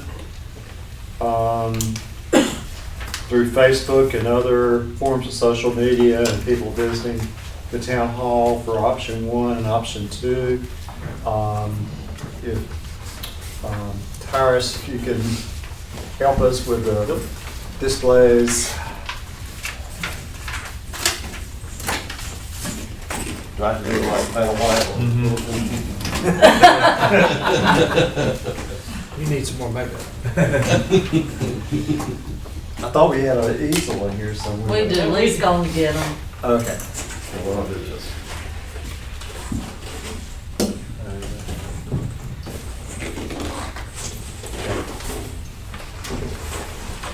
The option 3 is now 2, and the business center is now enlarged to reflect somewhat of the design of option 1. So the public comment section was option 1 got 44 votes, or 56%. Option 2 got 43.6%, or 34 votes. So it's fairly evenly divided what the public wanted, and my gut feeling is I don't think there would be a lot of hardship if we went with option A or option 1 or option 2. I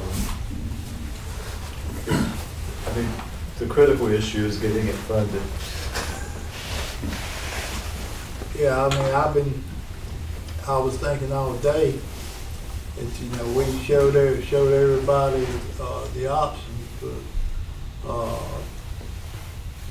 none of that means squat unless we find like pretty close to $2 million. But we can't get the funding until we choose the design, and we have contacted Johnston County for $250,000 perhaps financing for the project, and USDA is an option and there's some grant money there. So I mean, we can't go to financing until we select a design. So the process is you got to pick a layout and then get some more information on what you want the building to look like. And then the architect will come up with a cost estimate and put together an architectural report. And then the town will have to put together a finance report about how it's going to get built and if it's going to make any money and how you're going to pay the money back. We went through it in the remodel process already, so I'm familiar with it.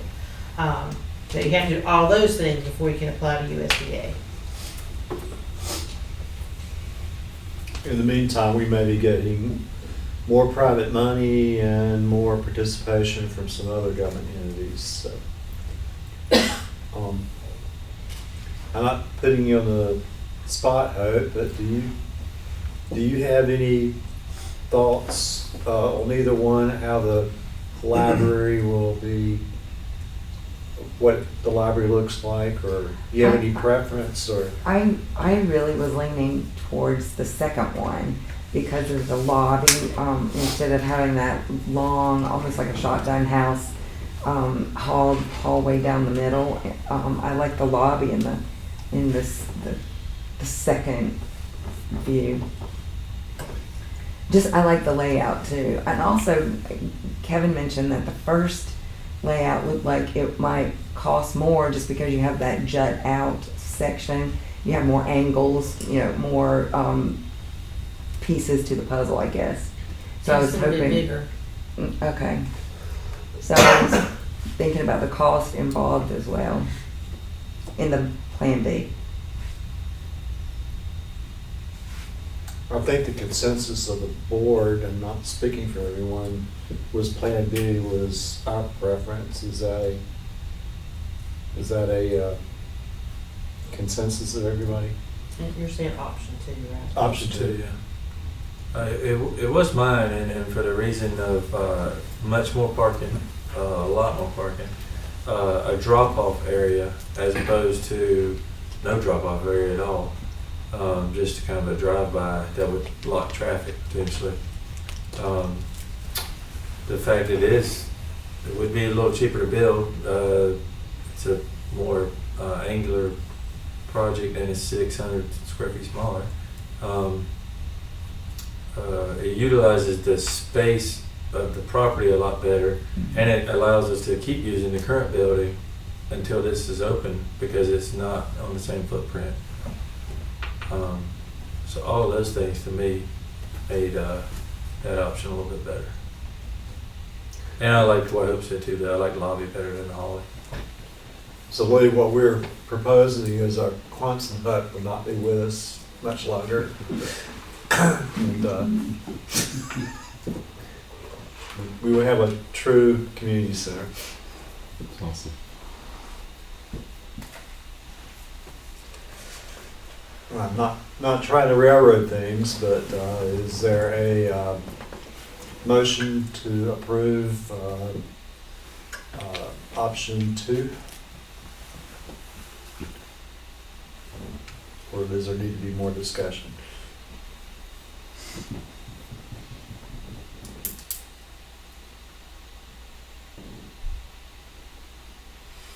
So if we make this motion and we proceed, I mean, that is our option. We are moving Then we're gonna forward. invest money in what's the building gonna look like, how much is it gonna cost to build it. Gotcha.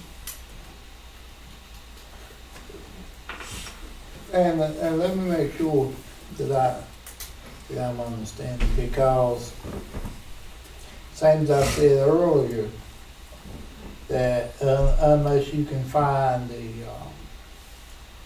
financing to pay for it, that we may not be able to do,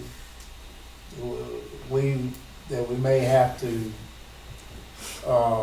make some changes or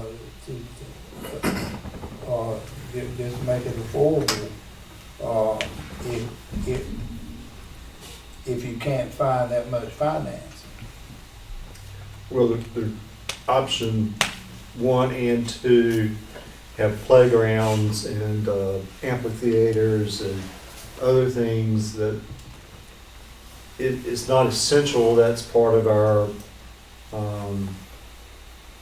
that can be done at a later point. If we've got close to 600,000 or 700,000 set aside, so roughly we've got half of the money already there. I feel comfortable that once we choose the design, we can find the rest of the money. Maybe my math and your math is different, because I'm thinking that the number that he gave us was 2.4 or 2.5 million, and 608 is not halfway. We're just talking about $200 a square foot for roughly a 7,000 square foot building.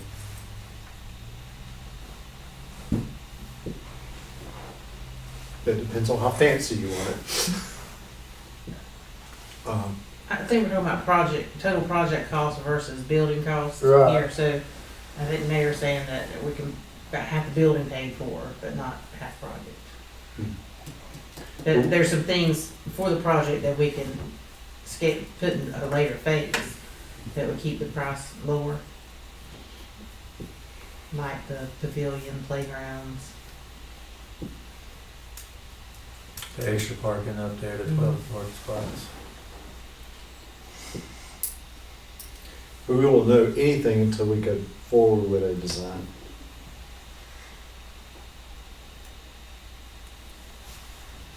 Well, I spoke up in favor of two.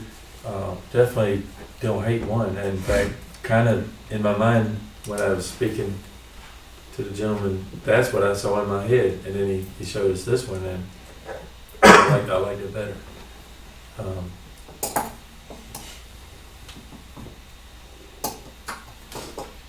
What I like about it is that for 18 months or whatever it takes to build a building, we still got access to the old building. And that, in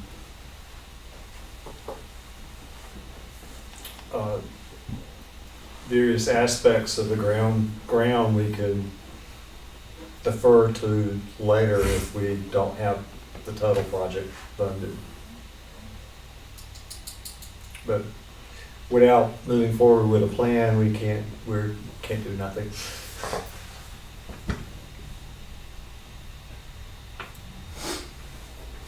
So if we approve one of these plans, could you kind of timeline us, Marla, as to like the next steps would be?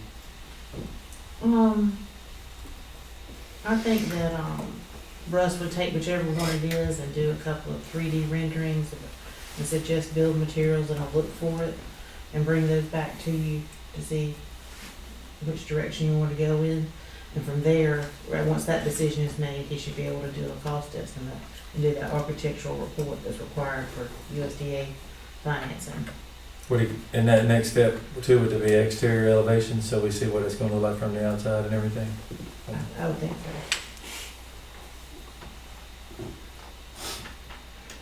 But I'm not sure how long this process would be, but I would assume it would take a couple of months. So if we gave it to him tomorrow, I would think he'd be back here at your June meeting to show you that he could be here in July.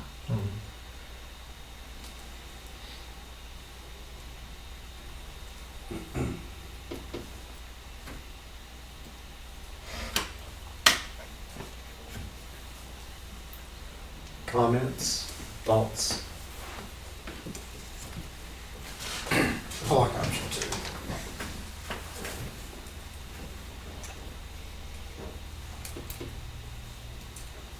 Is that a motion? It can be. I make a motion we proceed with option two. I'll say it. Any further discussion? Hearing none, all in favor, raise your right hand. Motion passes unanimously. Okay. Because of time, we wanted to have a further conversation with Lee about how we proceed further on recruitment for a town administrator. And there is a lot of items ahead on our agenda instead of pushing it to the end of the meeting. Hopefully it won't take more than 15 or 20 minutes. So is there a motion that we go back in closed session? There it is. Is there a second to that motion? Commissioner Martin made the motion. Commissioner Rose seconded. All in favor, raise your right hand. All opposed? We'll see some of y'all in a few minutes. Thank you, everyone.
Oh, let this one catch up. Hold on.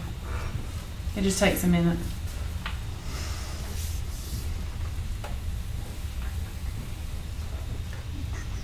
Think April tried to rush you out.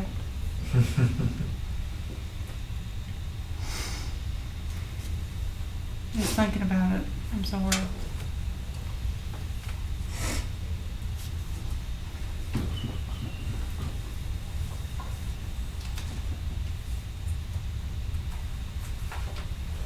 Tell me when.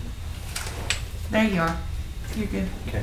In our closed session, the consensus is that we move forward with asking Lee Worsley to assist us in finding an interim manager, town administrator. And it could take several weeks to find someone. But that is, I would prefer that to be an motion so that we have that in place. Do I make that motion? Motion's been made. Is there a second? Second. Okay. And all in favor, raise your right hand. Motion passes unanimously. And while you're, Michael King, are you available for an interview next Tuesday Yes, should be. at 7? Tuesday at 7. What you said? Yes. 10. Yes. Okay. We're honored that you are considering that position. Yes, I appreciate it. I will add that to my calendar. Thank you, sir. Okay.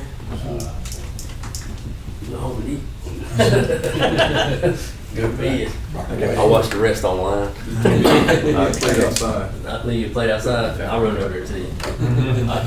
Yes, sir. Okay. Chief, we're going to try to get you and Chad on the agenda, and we may discuss whether the other agenda can wait. Go ahead. The short version. He knows me, man. You know what we're talking about. Okay, real quick. Just a couple things.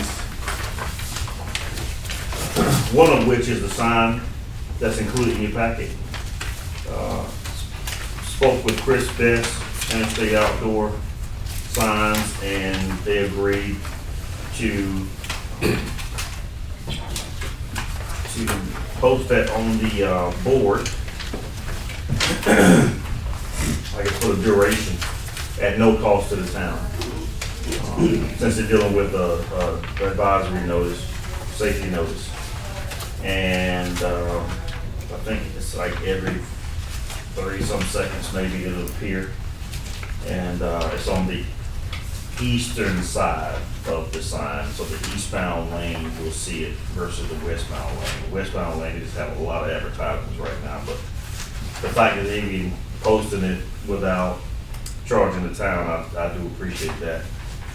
So hopefully that will help out a lot, bring some notice to the motorists to slow down. Yesterday. Well, you're gonna have those that's gonna still want to speed. We have a trooper flying through here going to get one. Just trying everything that helps, but people are still gonna speed the way you look at it. Also, the median out here, Barton and 70, the DOTs were out there earlier today. I spoke with them this morning.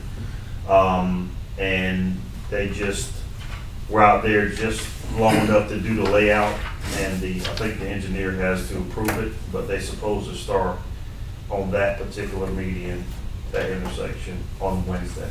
So they're supposed to give a 2-day notice to the town before they actually start. So Marla, I spoke to Marla about it. She went ahead and I think she had Lee to post it on Facebook. I'm thinking. They're gonna be doing the left turn. Yes, sir. Okay. Just like 70 and East Stockton Boulevard. And that was requested back in January, and we recognized there was gonna be a time lag on that one, but it looks like it's moving forward. And last but not least, you have the recruitment report in your packet as well. Hopefully you have a chance to look over it and read it, but I just want to kind of give you a breakdown from the 19th, where we were and what we were looking at and how many people we were interviewing, because we weren't completely through the entire process at that point. And then if you look on the back, up to date 427, that lets you know where we are right now. So we had 4 actual candidates, and we were waiting on a 5th, but they never got back in touch. And so one of those 4 was a gentleman, a candidate from Warsaw, and he lived an hour and a half away. And he wouldn't relocate, and that was just a little far, because I'm looking at response time in case I need to call some officers in. It would take him at least probably 2 hours, because depending on what he was doing, if he had to get ready, then it would just be an extended period of time when it would take him to actually get here. And then we had another candidate that works for Wayne County Sheriff's Office. He withdrew his application, and his reason was he just didn't think it was the right time to make a move and to change employers. And then we had a third that just didn't interview well at all. He didn't get through the full FTO training of Rocky Mount. And Commissioner Martin knows if you don't get to even the second phase of the FTO training, that's a red flag. And he just didn't seem that it just didn't seem like he knew a lot about what, the job entails. So we had Michael Jernigan. He was our last applicant, and he's previously from Smithfield. He's retired military. Well, not retired, but he served quite a bit of time in the military. He has an extensive background in the military and the law enforcement background. He was a former K-9 officer. So he has a lot of experience. And I think he's in his 30s, late 30s. So we're working on his processing right now, his paperwork. He was supposed to get back with us tomorrow with 2 more criminal history checks. So as soon as we get those tomorrow, then we can go ahead and start looking at sending his paperwork in. He'll probably start about a week before the next candidate I'm about to mention to you, Tyler Hicks. Because Tyler Hicks works with Power Level full-time currently, and he works with us part-time. And what we do is with him, we can just do a change of status.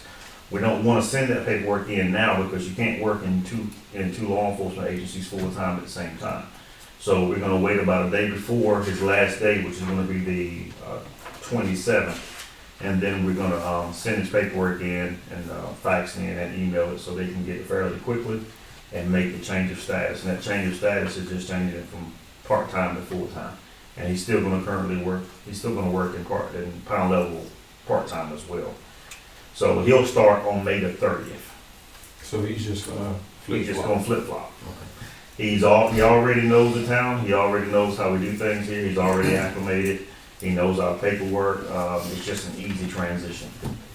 He already has a couple uniforms. We're going to have to buy some additional for him. So I'm thinking Michael Jernigan, if training standards will process that paperwork in a timely manner, then he might start a week before Hicks. I'm hoping. So don't hold me to the fire on that. I'm hoping he'll start. So it just depends on training standards. If they get the paperwork, everything is in line like it's supposed to be, and they don't kick it back, to make any changes, because that does happen. We can hopefully start him before then. So I'm very optimistic that we can try to have both of them starting before June. Any questions so far? So that'll be the first time since Marinara left that we've been fully staffed. It will be. What kind I of think there was this teeny tiny little period of time after you hired Tool before Russell left. that he had everybody? Yeah, it might have been a small window. Very small. Teeny. Yeah, small window. So what would like a typical schedule be for, like, I know it fluctuates, but like, what, are the guys working a DuPont schedule, or what kind of schedule? They'll be working a DuPont schedule. Okay.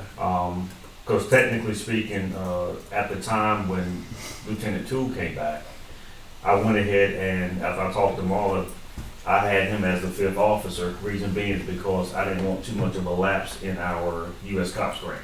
It just makes it easier when you have that reporting period with an active officer working.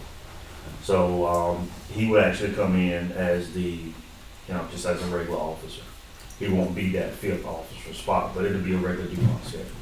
So if you had, it takes, I guess, 4 employees to run that 24-hour coverage, is that right? So there's no gaps, because you'll have 12, they're working 12s. Pretty much.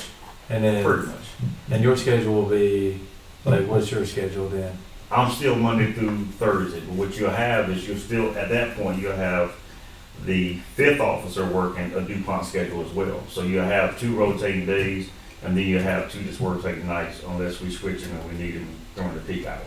Okay. But you really will cut down on your part-time, because your full-timers will cover every shift. That's right. So we'll have enough, those 4, so it'll be 4 plus you.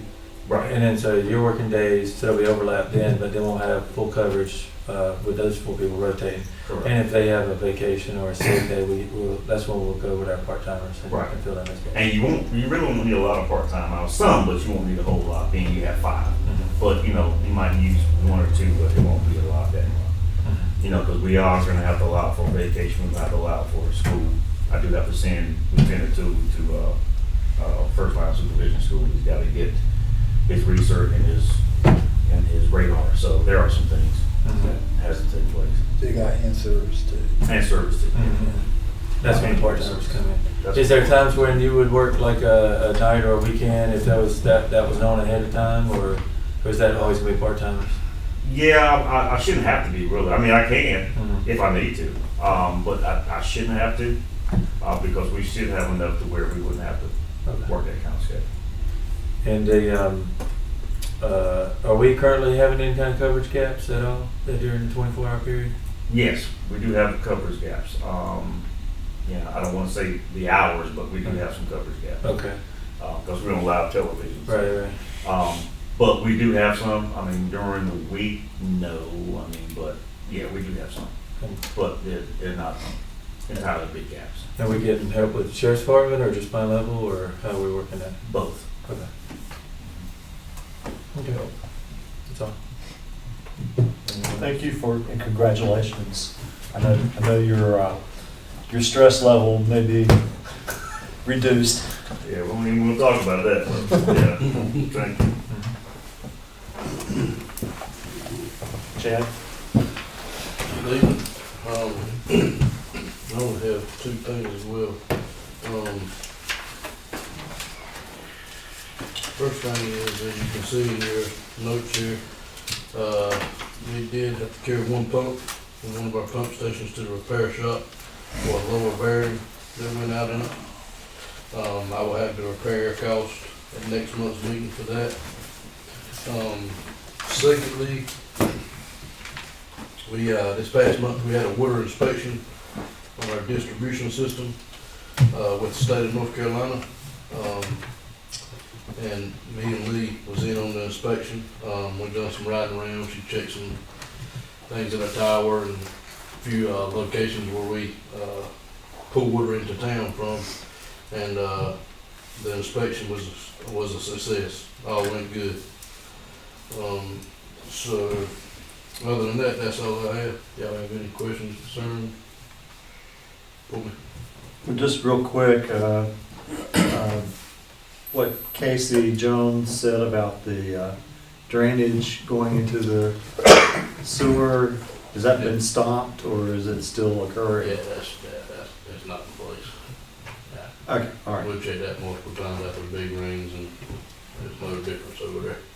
Okay, all right. So we would definitely see a spike over there. So now, but now he said that the water was going into the sewer, straight into the sewer system. Is it doing that? No. Where's it draining to? It's not draining over.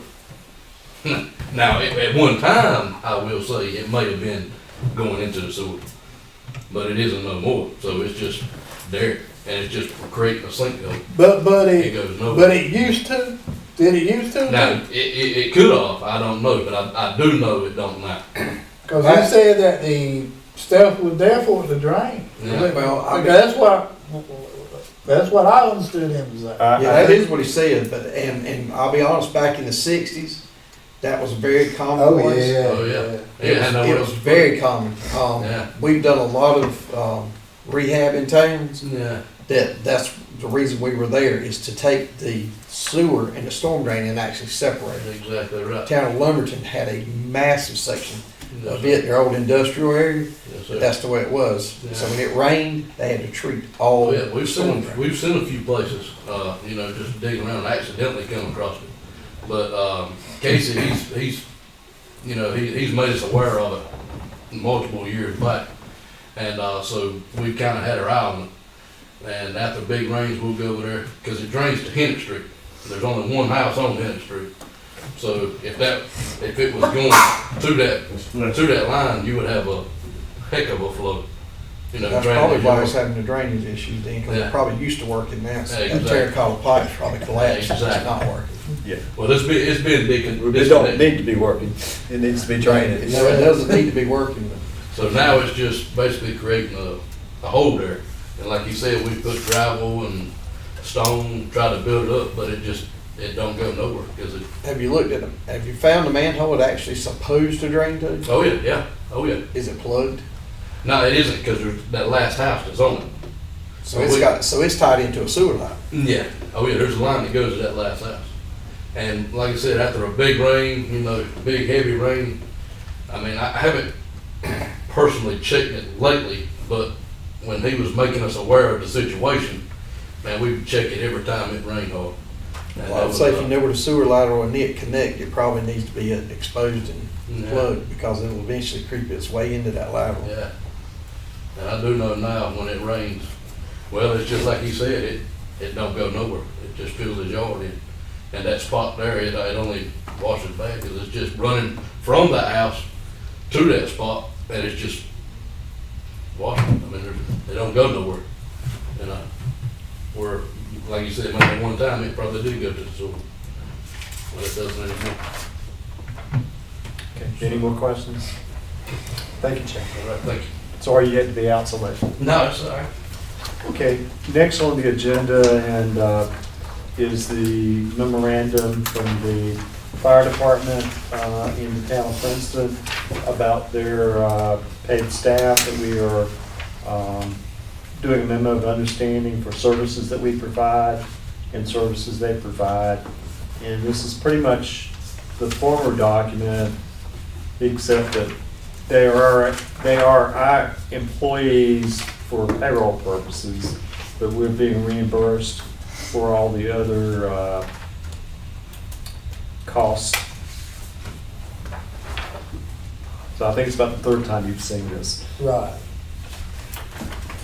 And we're being asked to do what with it other than look at it? Prove it.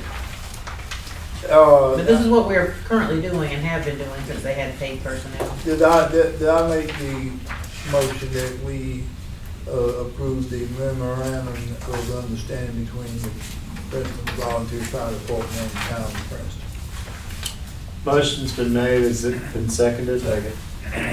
Any further discussion? Hearing none, all in favor, raise your right hand.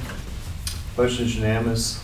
And I'd like to propose that item 14, 15, 16, and 17 be postponed to May 16th. Well, now. No, we can't postpone 17.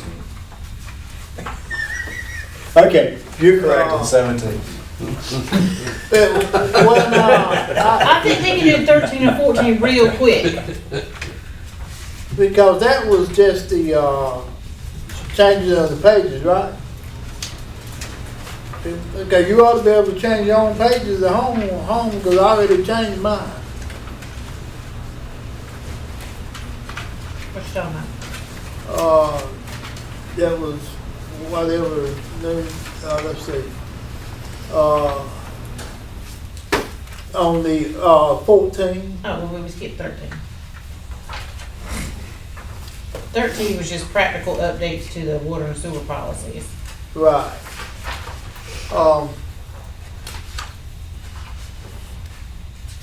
What's the board's pleasure? We could, In the summary of the changes to the water and sewer policies is that instead of being passed due on the 10th, it'll be passed due after the 15th. Right. Instead of cutting off after the 20th, we would cut off at the end of the month. And that's just the blue stuff right there Yes. toward the end, right? Right, Mhm. right. So, So it gives people more time to pay. right. does that mean they're gonna pay better? Hopefully. Hopefully. Can I say something? The whole reason for the change is cut off and readings and billings are all end up being on the same day every month. And something either A gets lost in the mix, something changes, the guys get hung up in a leak, it still puts us off a day, either whether it's reads or it's cut off. It all happens within the same 2 or 3 days that it consumes Public Works as well as us.